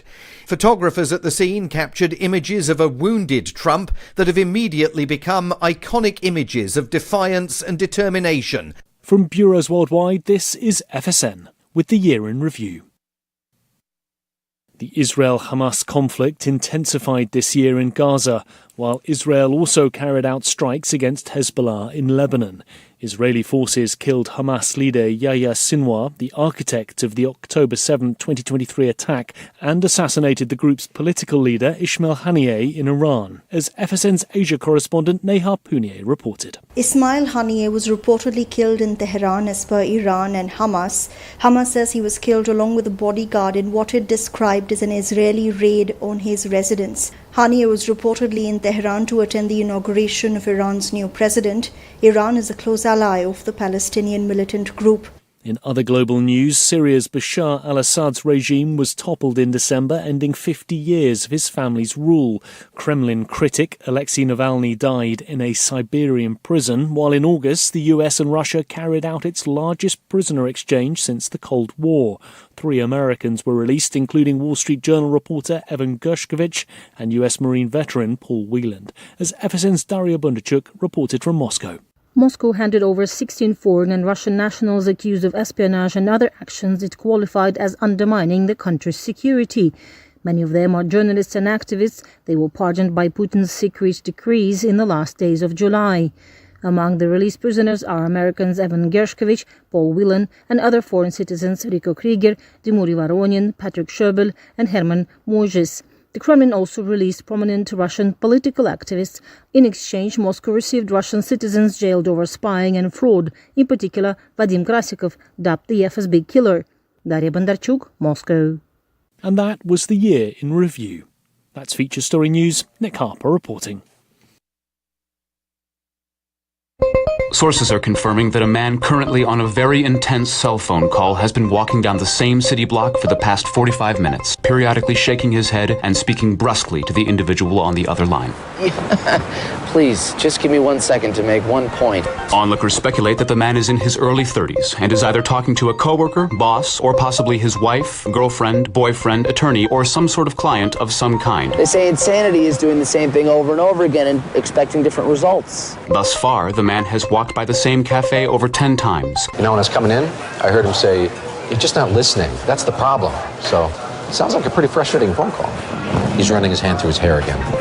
I cannot believe this. I literally cannot believe this. In addition to poking the air when making a point, the frustrated man has also been observed repeatedly massaging his forehead. Thus far, it remains unclear where the man was headed before taking his call, or whether or not the call itself is making him late for something. This is the Onion News Network. Got Telegram? You can follow our channel there and discuss show prep with other listeners at telegram.freetalklive.com.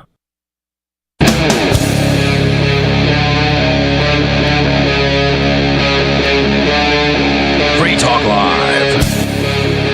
Well, what's up, all of our liberty-loving friends? This is another fantastic episode of Liberty at Night with Nate and Charlie on the Free Talk Live network. And Free Talk Live is brought to you by Dash Digital Cash with fees of less than a penny per transaction. Dash is made for spending.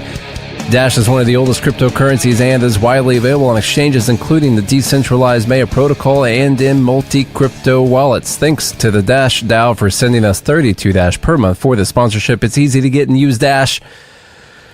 You can learn more at dash.org. That's dash.org. All right, we are right in the middle of Dumb Bleep of the Year. It's everyone's favorite time of year. Right now, we are talking about Destiny and his comments following the attempted assassination of Donald Trump and his appearance on Piers Morgan as well. Piers Morgan did a good job coming back at Destiny. There's a longer clip here where he calls him inhuman and all that, and we'll play some of that. But, you know, a lot of the stuff was truly... The most disgusting part about it was that there was actually someone who died at the rally, you know, someone who died trying to protect his family.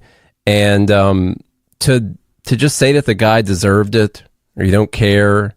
He also talked about offering, you know, front row seats to the next Trump rally to people. He said a lot of crazy stuff afterwards.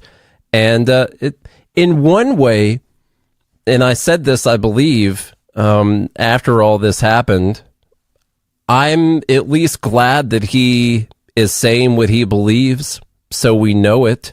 But this really is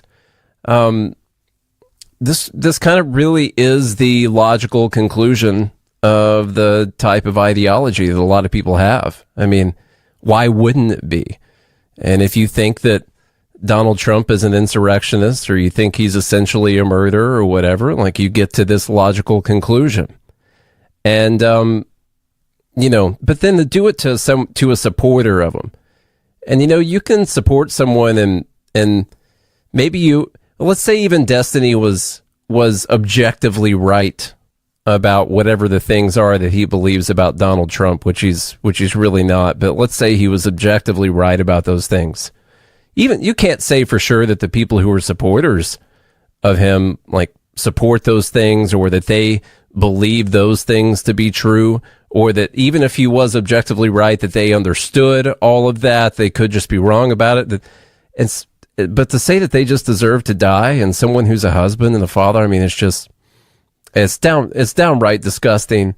And I was personally glad that he just stuck to his guns and said exactly what he felt about it, or just get it out there in the open. I guess he could be commended for openly showing all of us how absolutely terrible he is. That's fine.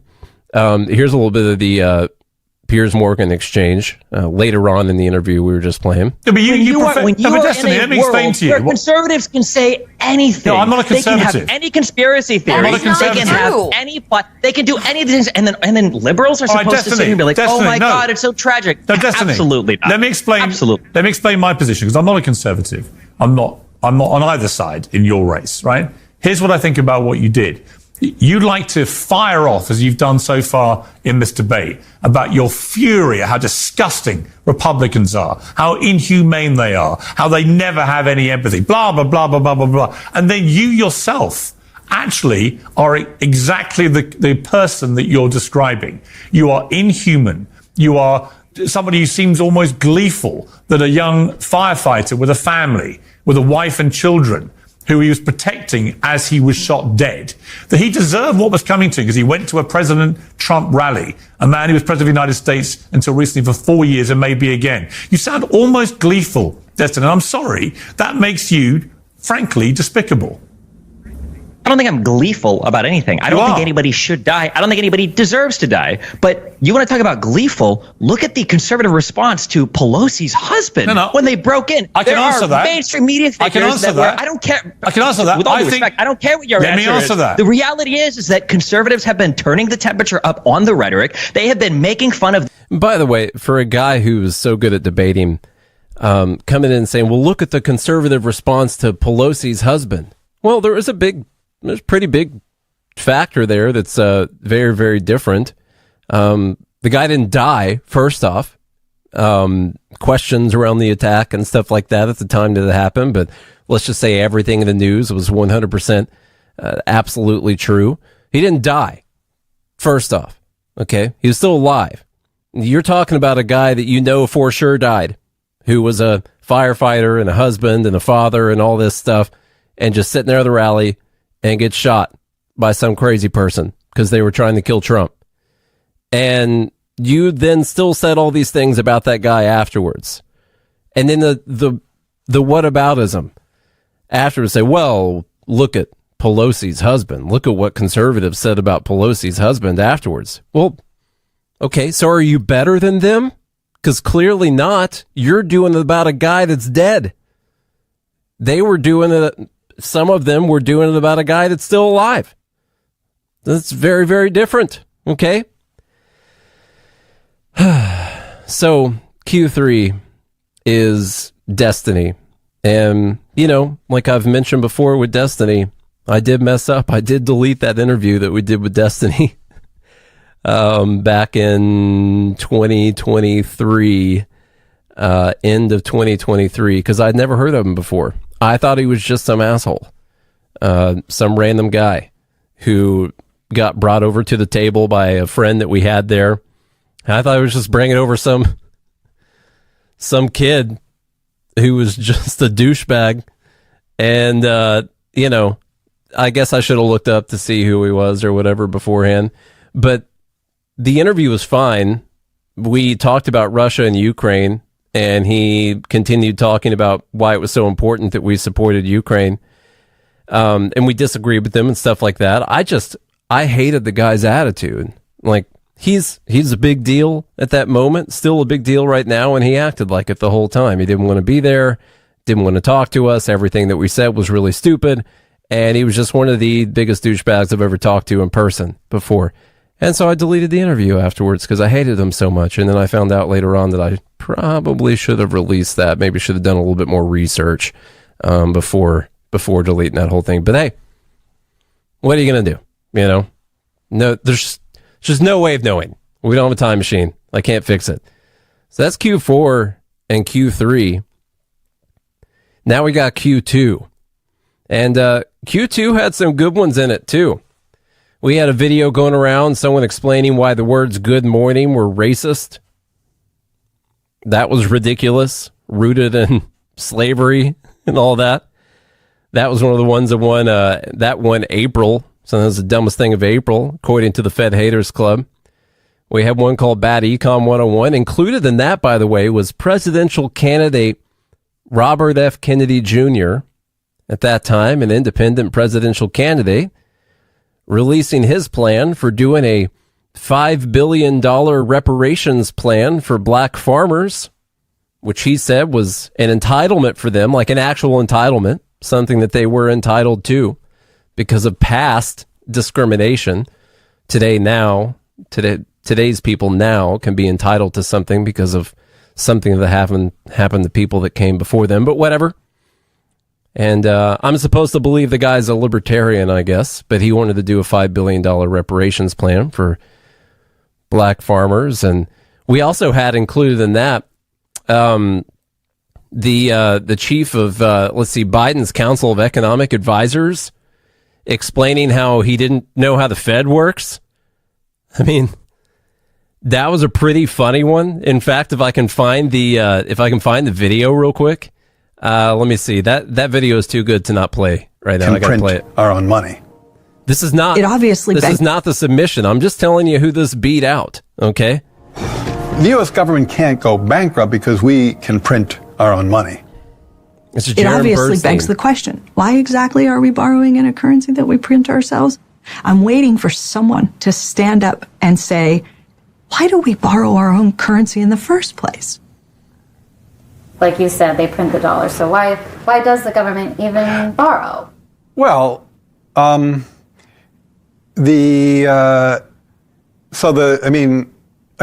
some of this stuff gets, some of the language that some of the language and concepts are just confusing. I mean, the government definitely prints money, and it definitely lends that money, which is why the government definitely prints money. We know that. And then it lends that money by selling bonds. Is that what they do? They sell bonds. Yeah, they sell bonds. Yep. Right? Because they sell bonds and people buy the bonds and lend them the money. Yeah. So a lot of times, at least to my ear with MMT, the language and the concepts can be kind of unnecessarily confusing, but there is no question that the government prints money and then it uses that money to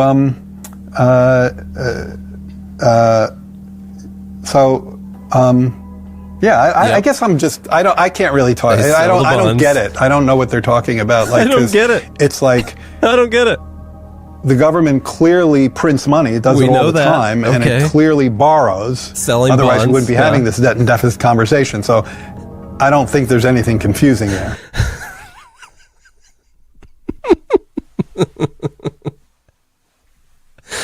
That's the chair of the Council of Economic Advisors for President Joseph R. Biden, Jared Bernstein. So close. I was trying to take notes there. They definitely print money. We know that. Okay. So we know that they sell bonds. Okay. So they sell that. Yeah. They definitely sell bonds. We know that. But just to be clear, that's not the winner from Q2, because we also had a video brought to our attention on YouTube. Now, as a little caveat here, this video was not posted in June. We talked about it in June. It was brought to our attention in June. And so I talked about this. It was one of the episodes that I did by myself. And the premise of this video on YouTube was that Stalin and Mao were actually libertarians. And if you can believe such a thing. Now, I could go through the whole video. The problem is it's like an hour-long video, and I listened to as much of it as I could, cut it, trimmed it down to some of the most important parts, and then did a large portion of an episode talking about it, you know. But then I also took that and I condensed it down to a clip with all of my responses back in June, okay? So I'm going to play you the clip of when we did this, because I think it's the funniest way to do this right now, because it's been edited in a way where there are some pretty funny reactions. And so there's me over there. You can see that. And I got my Armed Forces hat on and my God Hates Feds t-shirt, which everyone should get at godhatesfeds.com. And so the Q2 winner was the idea that Stalin and Mao were actually libertarians. Let me play that for you right fast. Stalin and Mao were libertarians. Every turn of their political career, Stalin and Mao strived for cheap, efficient, and yes, limited government at the expense of their own party bureaucracy. To not understand how Mao wanted cheap, efficient, and limited government, Mao, who literally empowered the Chinese masses to literally set up their own local institutions of governance, administration. A limited government, efficient, limited government is when you're an authoritarian dictator who sends people out to murder all the other people that are in government. And what you're actually striving for is this libertarian form of efficient, limited government, a government that works quickly and swiftly, you know, because you killed everyone else. Mao was the guy whose little red books were distributed forms of sovereign authority. Nobody in China was experiencing tyranny from Mao except the people who were in power, all the way in Beijing. If you're a local peasant, the average person in China... So the Red Guard with their little red books didn't go around interrogating also the populace and murdering people, you know, people who succumb to the bourgeois ideas. And Mao, with his Cultural Revolution, empowered peasants to literally, I mean, it's literally like a Ron Paul audit the government, challenge the government. That's what the Cultural Revolution was. Now, in the case of Stalin, at every opportunity and chance he got, he wanted to severely limit the scope of government and establish a cheap, efficient, simple government. The collective form was a civil economic institution, not a state one. It wasn't exactly private property under a classical capitalism, but it was not state property. These were collective farms owned by the people working on them. You may think the idea of a collective farm is scary, whatever. This is perfectly in continuity with Russian civilization. And by the way, you had to do the collective farming and you had to keep up with the quotas, you know, or the state would kill you. The collective farm was a new, in Stalin's view, socialist form of civil property. The collective farms had contractual obligations to the state in the form of quotas, but all excesses to the quotas could be sold on the market. They could do whatever they wanted with them, pretty much. I like how he says they could do whatever they wanted with them, pretty much. What's the pretty much? Oh, first off, there weren't any excesses because this was a stupid system. And second, they set the prices anyway. You weren't allowed to sell them at whatever prices the market would actually bear. And then later, they don't even give them money for the actual grain. They give them machinery in exchange for the grain so they can make more grain. The product of collective farming: grain, meat, butters, vegetables, cotton, sugar, beet, flax, all things that get to be freely sold in a free market on the collective farm market. State mandated pricing. All that means is they can't sell the land. They can't buy and sell the land, which is a good thing, because speculation on land, which the buying and selling of land eventually leads to monopolies, debt, banking monopolies, things libertarians don't like. But as far as the fundamentals of a libertarian economy, where people own their own products of their labor and get to do whatever they want.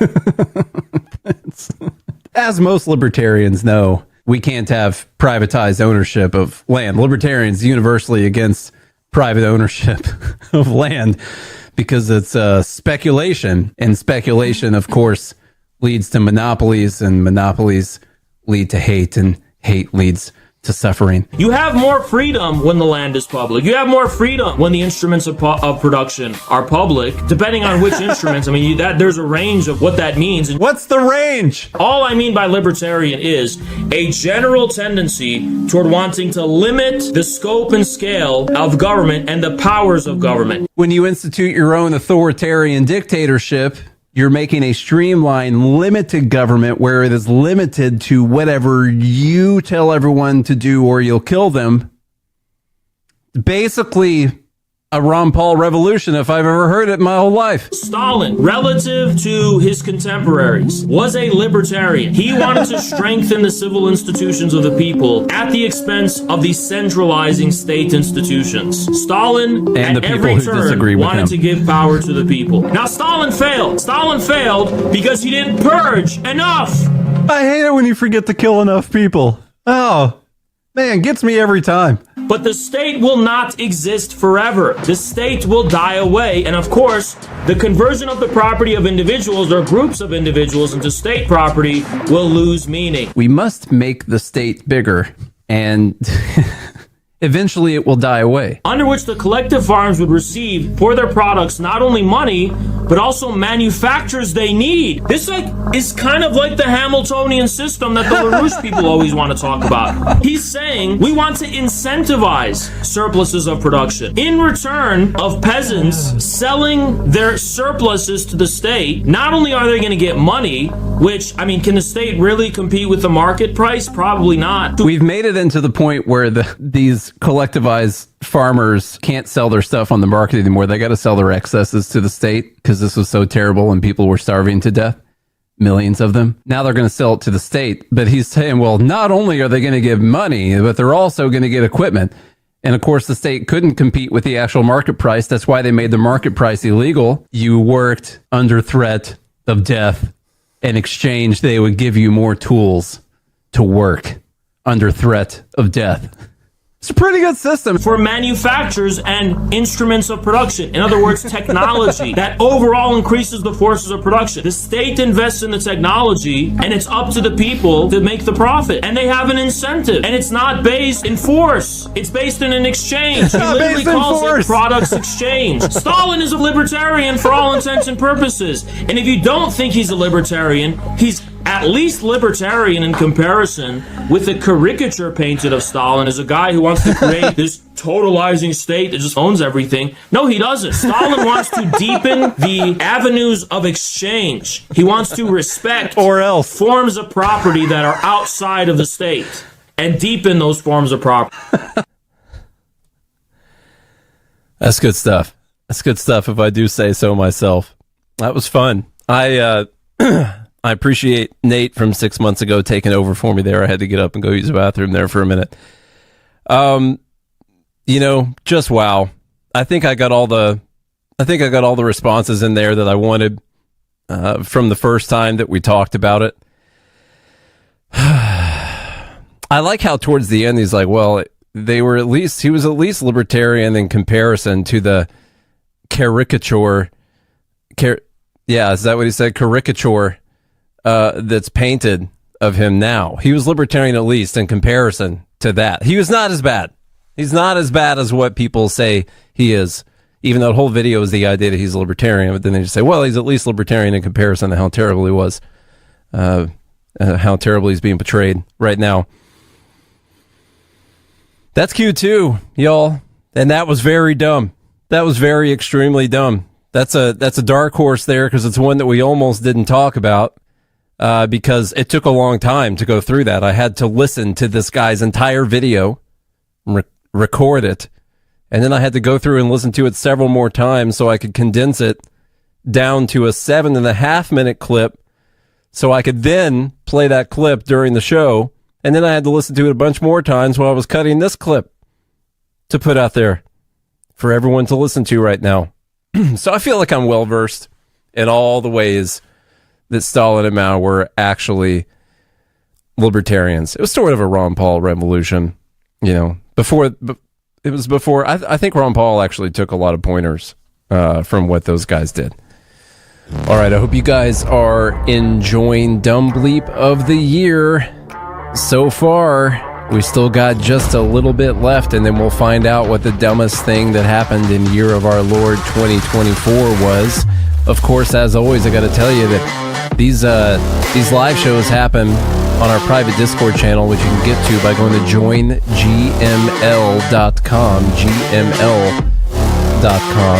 joingml.com. GML stands for Good Morning Liberty, which is our daily podcast, 1,452 episodes strong so far. You want to make sure you find that on your favorite podcast app. Dumb Bleep of the Year final coming up next. Some of you have wanted to support Free Talk Live's mission on a monthly basis, but don't want to support Patreon. Now we have an alternative that also helps our premier streaming platform, Odyssey. Visit video.freetalklive.com and click Join at the top of the channel. You can subscribe for $5 per month, and unlike other subscription services, Odyssey adds their processing fee on top, so it'll cost a little over $5 per month, but Free Talk Live will receive the entire amount you pledged. Higher donation tiers are available if you're feeling so inspired. You'll get a special membership badge that's visible in the Odyssey chat room, and if we get enough supporters, we may enable members-only chat. This new subscription method is a great way to decentralize our direct listener support away from just Patreon and also support a libertarian-run business, Odyssey. Please visit video.freetalklive.com and click Join to subscribe to our Odyssey channel and help support spreading our message around the planet. Visit video.freetalklive.com and click Join today. From Feature Story News in Washington, I'm Nick Harper with the Year in Review. In the US, much of the year was dominated by politics. A presidential election in November saw Donald Trump win a second term in office. It was a stunning political comeback, with Trump becoming the first person in more than 120 years to return to America's highest office following a previous electoral defeat. Ever since Benji Hire watched that win unfold on election night. History is being made here as a twice-impeached former Commander-in-Chief, a convicted felon, eyes up another term. The 78-year-old's remarkable night, indicative of a red wave nationwide, as Americans also voted to flip the Senate from the Democrats to the Republicans. Trump beat Democrat Vice President Kamala Harris, but up until July, his rival in the race for the White House had been the President, Joe Biden, who dropped out after a disastrous debate performance, questions about his mental acuity, and pressure from within his own party. Here's FSN's Jagruti Dave. Former US President Barack Obama has issued a statement calling Joe Biden one of America's most consequential presidents, as well as a dear friend and partner. He added Biden's actions show he's also a patriot of the highest order. These words were echoed by other Democrats, including former House Speaker Nancy Pelosi. Reports have emerged in recent weeks that Pelosi was one of the senior members of the party who was privately trying to persuade Joe Biden to stand down. Former President Trump survived 2 assassination attempts this year. The one in July at a rally in Pennsylvania left 1 spectator dead. As FSN's US correspondent Simon Marks reported at the time, the attack deeply unnerved the country. Donald Trump was in the middle of a rally talking about immigration, one of the key issues of his campaign, when the gunfire began. If you want to really see something that said, take a look at what happened.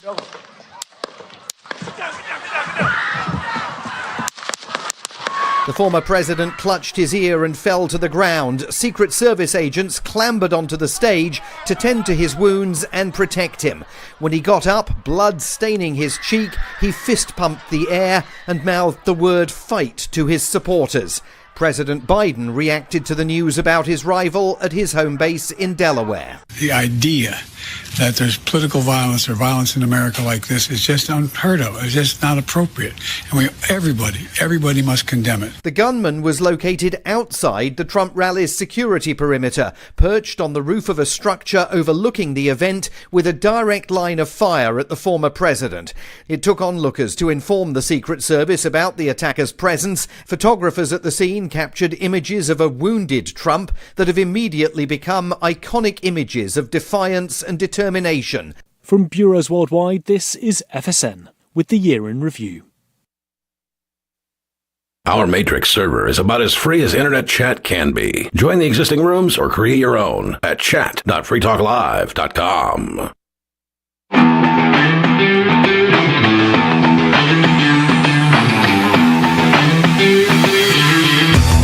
All right, all of our liberty-loving friends, this is Liberty at Night with Nate and Charlie on the Free Talk Live Network, coming at you from Nashville, Tennessee.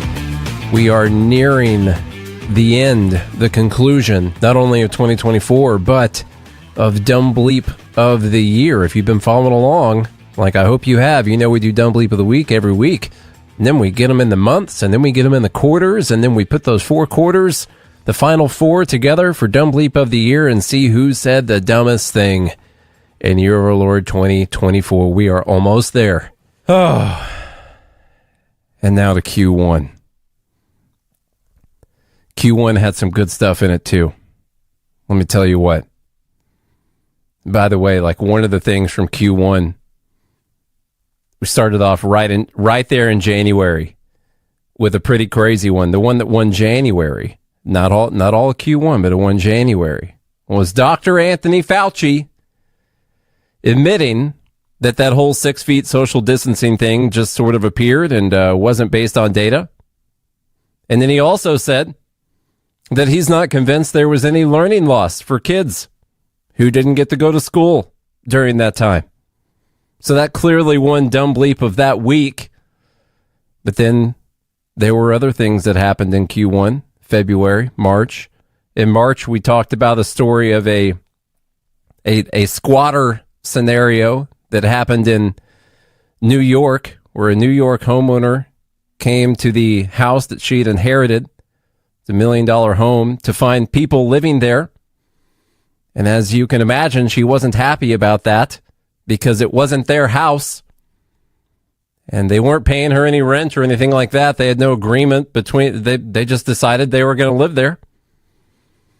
And she changed the locks so those people couldn't get back into her house, the people that were violating her private property rights. And then she got arrested.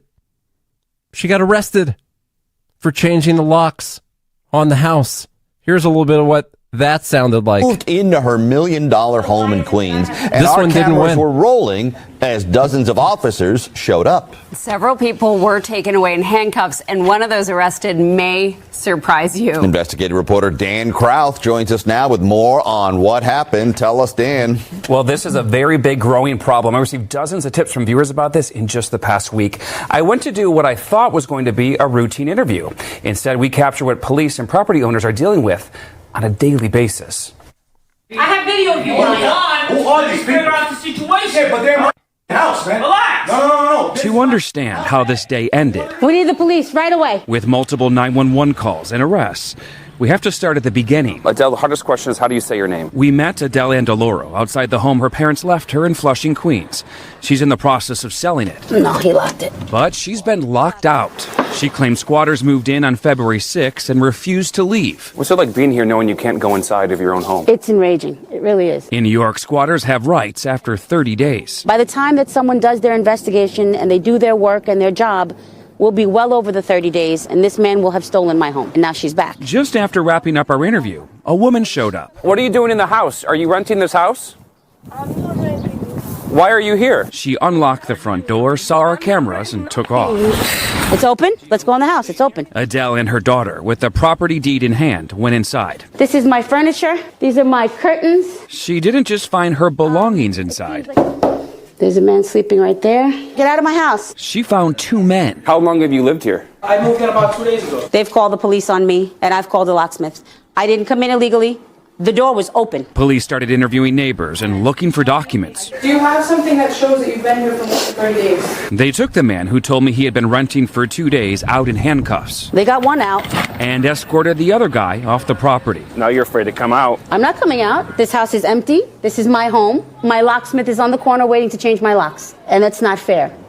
It's not fair that I, as the homeowner, should be having to go through this. How you doing? Minutes later, a locksmith showed up, but police gave her a warning before they left. I may end up in handcuffs today if this man shows up here and says that I have illegally evicted him. I said to them, let him take me to court the way I've been told to take him to court. But today, I'm not leaving my house. Less than 10 minutes after police left and the locks were changed. The man who claims to be the one actually leasing the house shows up. Call the police again. With the other guy, police took off the property. Do you see this? This guy just literally broke down my door.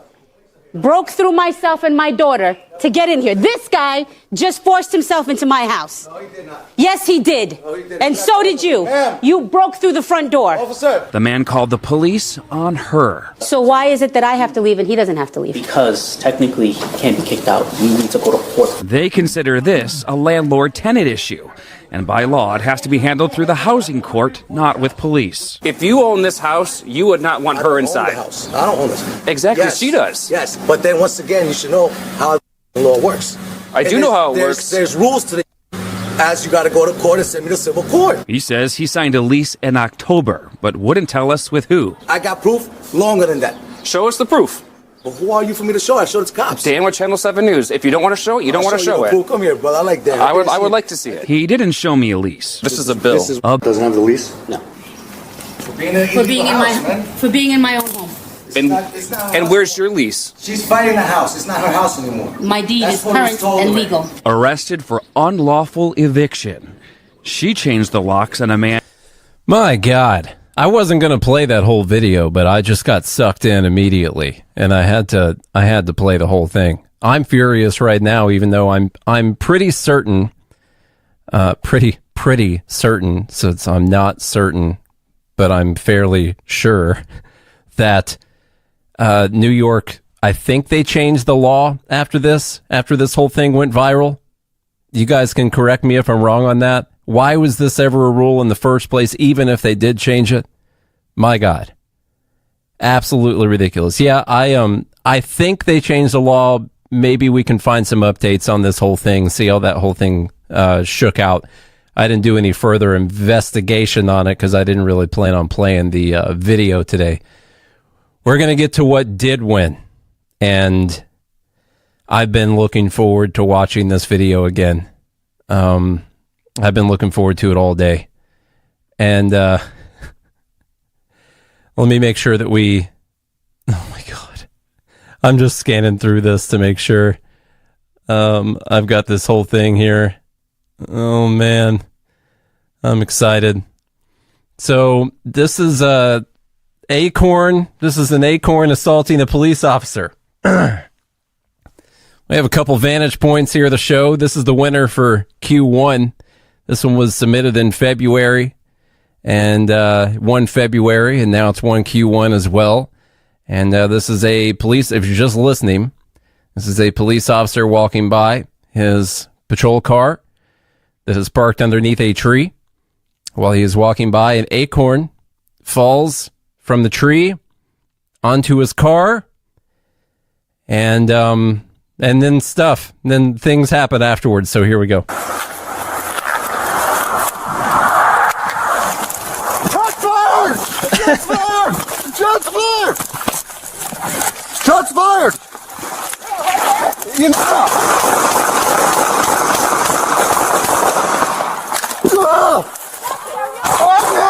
I'm hit! What? I hit the car! I hit shot through the car! Oh! I'm hit. How did he think he was hit? How did he possibly think that he was hit? He just unloaded an entire magazine into that car, by the way.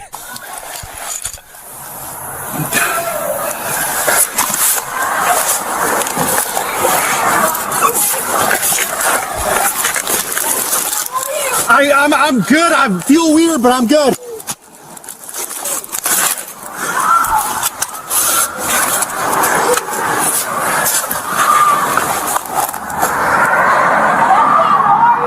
I'm good. I'm good.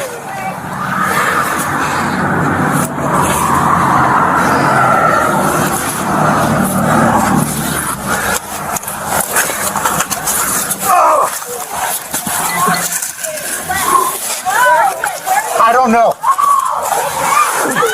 Get back! I might have hit my vest. He was hitting the vest.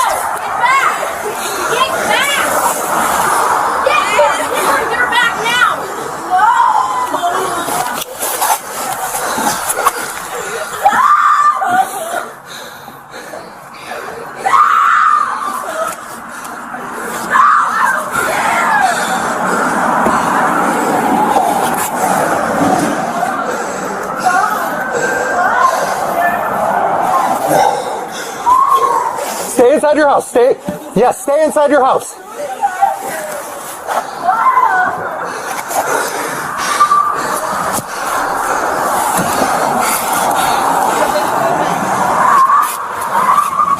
So on top of that, I was trying to get to the point where he's like, I'm good. I feel weird, but I'm good.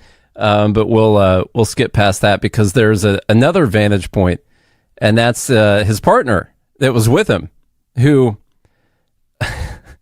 not only didn't get shot or didn't get shot at and didn't hear the acorn fall in the car, she just hears it and starts unloading into the vehicle also. And so here's that vantage point. Do you know your tag number off the top of your head? Okay, it's okay. What? Where? Right there?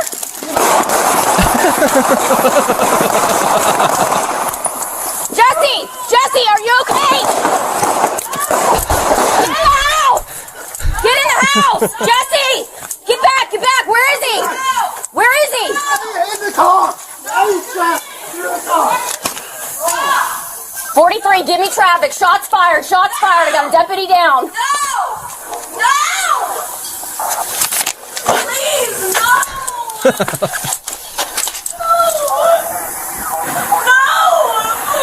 Off of McLaren. We're off of McLaren. Every time I see that, I think, please don't let the invisible fire burn my friend. Which one do you guys think is dumber, though? Is it him? Oh, I guess it's got to be him. I don't know. But what about her, though? I mean, she didn't hear any shots fired. And she's like, where? Right there?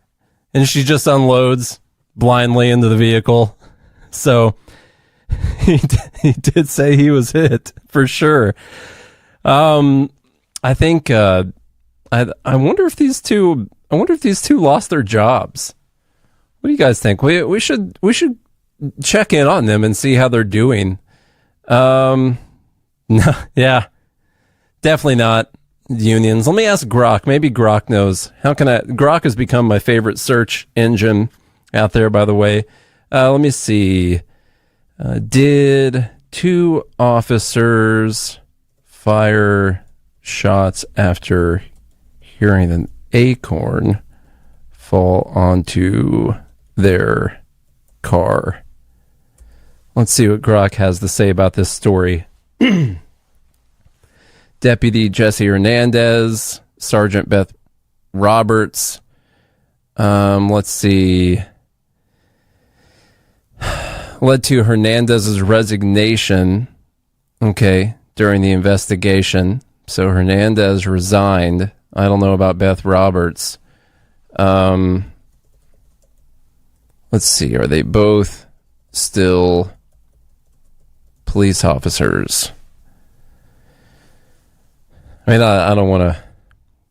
Let's see. No, they are not both still. So Hernandez resigned from the Okaloosa County Sheriff's Office following the incident. Beth Roberts was exonerated in the internal investigation regarding her use of force and is still on the Sheriff's Department. Okay, so that's what we got. That's what we got for this story. Those are the 4. Those are the final 4 for Dumb Bleep of the Year. I want to see people getting some votes in on these final 4. Number 1 is the acorn assault on those poor police officers. Number 2 is Stalin and Mao being libertarians. Number 3 is Destiny and his response to the attempted assassination of Donald Trump and the death of one of Trump's supporters at the rally in Butler. And then number 4 is climate change plus meth. you just never know which ones are going to make it all the way to the end of the year, you know? And we do this, I think we ended up with, because of different breaks and stuff like that, how many different dumb bleeps of the weeks did we end up with? Oh, wow. Is it actually... It's 49. So we almost got all the weeks. We got 49 dumb bleeps of the week. This is my little list here and how I found all of them and got all the clips put together and all that stuff. And so, 49 of them. We whittled it down to these 4 being the dumbest. I think one thing we're going to change for next year will probably be bringing out a dumb bleep of the month episode. Though that will be easy to put together, so I'm totally fine with doing that. The dumb bleeps are the most popular episodes anyway, so hey, might as well do as many dumb bleeps as we can. So that's fine too. And we'll know what that month's winner is every single time. Now, what I noticed in the comments section here from the Fed Haters Club is that there is a little bit of a discrepancy over who submitted what. And what I'll tell you is we've got the records. So if I missed something, we can go back and find it. It takes a lot of scrolling, but since we have our own channel here in our private Discord where everyone throws in their submissions, we can scroll back and see who submitted what when, and we'll see who wins this trophy. I don't know if I'm going to be sending trophies to these police officers for being dumb. Am I going to send a trophy to Destiny? Is that going to happen? Someone at the AP who wrote an article about climate change and meth, is that what I'm going to be sending it for? I'm not really sure. Maybe it's going to be this guy who did the Stalin and Mao or libertarians video. You guys need to go and get your votes in. Right now we got a tie. 1,452 episodes so far here for Good Morning Liberty. That's a lot of episodes. And, last week was super easy, and it was also like one of our most popular weeks of the year because we did all of the dumb bleep recaps. And that's super easy because I didn't have to really do anything all week, so that was nice. I appreciate that. I did a Twitter and X thread going through the winners for each month of 2024. And so you want to go find that thread on X and give it a little bit of love, of course. And what else? There's a lot of crazy stuff that happens. It's pretty wild. You make it through a year like this and we're not even talking about Biden or Kamala. We're not talking about Nina or Bernie or even Trump right now. It's a few randos that we're going through. So I'm going to give everyone about 10 or 15 more seconds to make sure that you have your votes in the Dumb Bleep of the Year voting channel. So go and do that right fast. And make sure that you follow us on all of your favorite podcast apps, all of the ones that are your favorite, which is probably one of them. So make sure that you follow us on that. Follow us on X and Facebook and Instagram and whatever else it is you use to chew up time during the day when you're not doing what you're supposed to be doing. X is the one that we use the most for sure. So make sure you go follow and repost some stuff, like some stuff, all that. Tell the X algorithm that people want to see our stuff. Make sure you do that.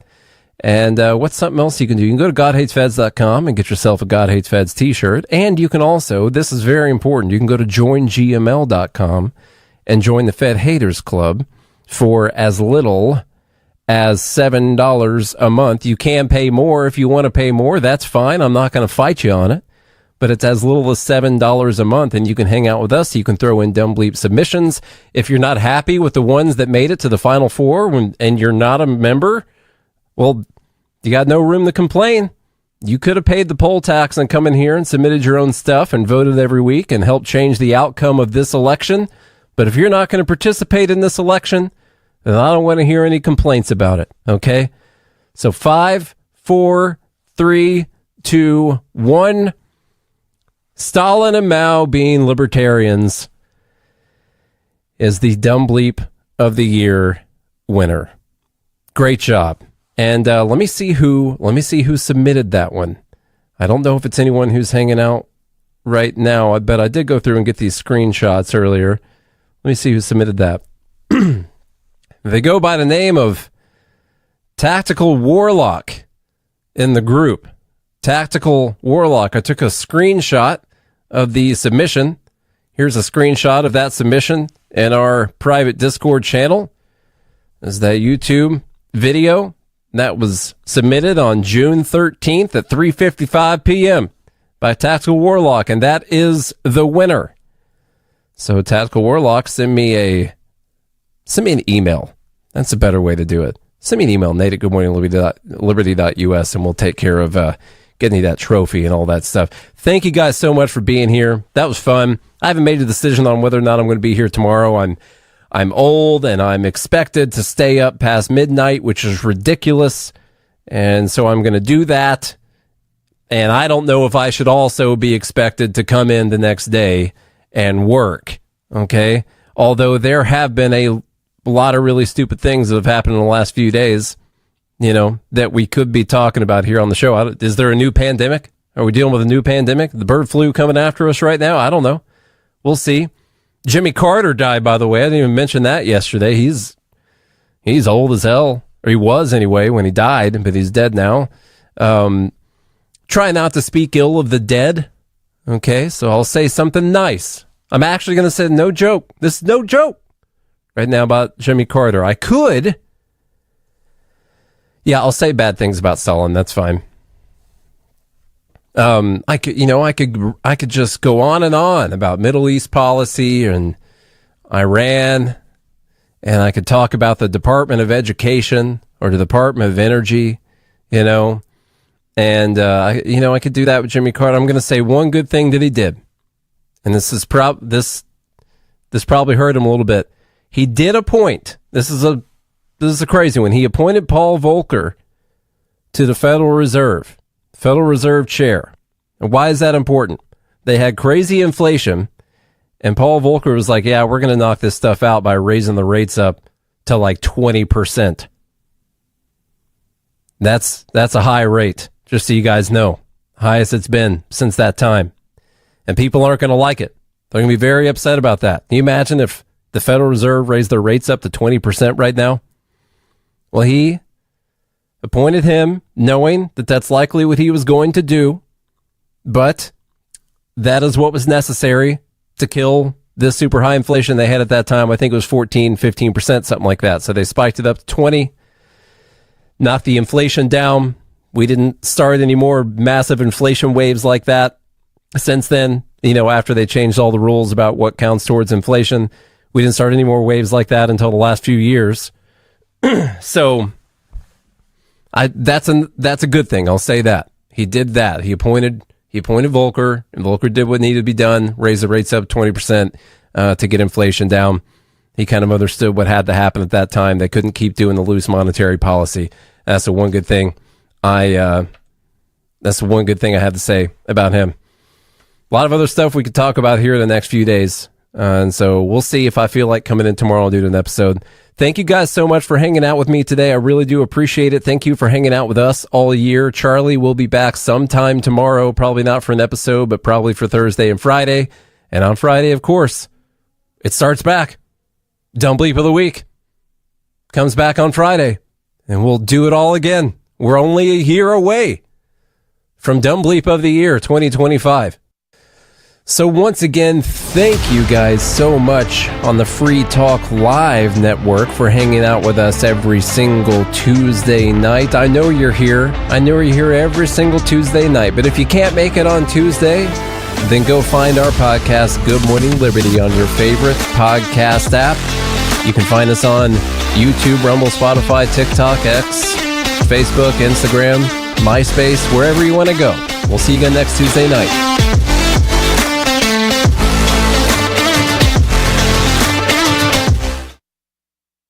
This hour of Free Talk Live is brought to you by Dash Digital Cash. Dash is the cryptocurrency designed to be used for spending.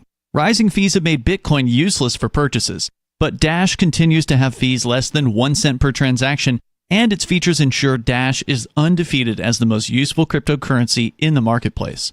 From a technical standpoint, Dash transactions are irreversible, and its network is protected from 51% attacks by their Chainlocks technology. There's no need to wait for a confirmation before considering a Dash transaction complete, so it's great for merchants. Dash is one of the oldest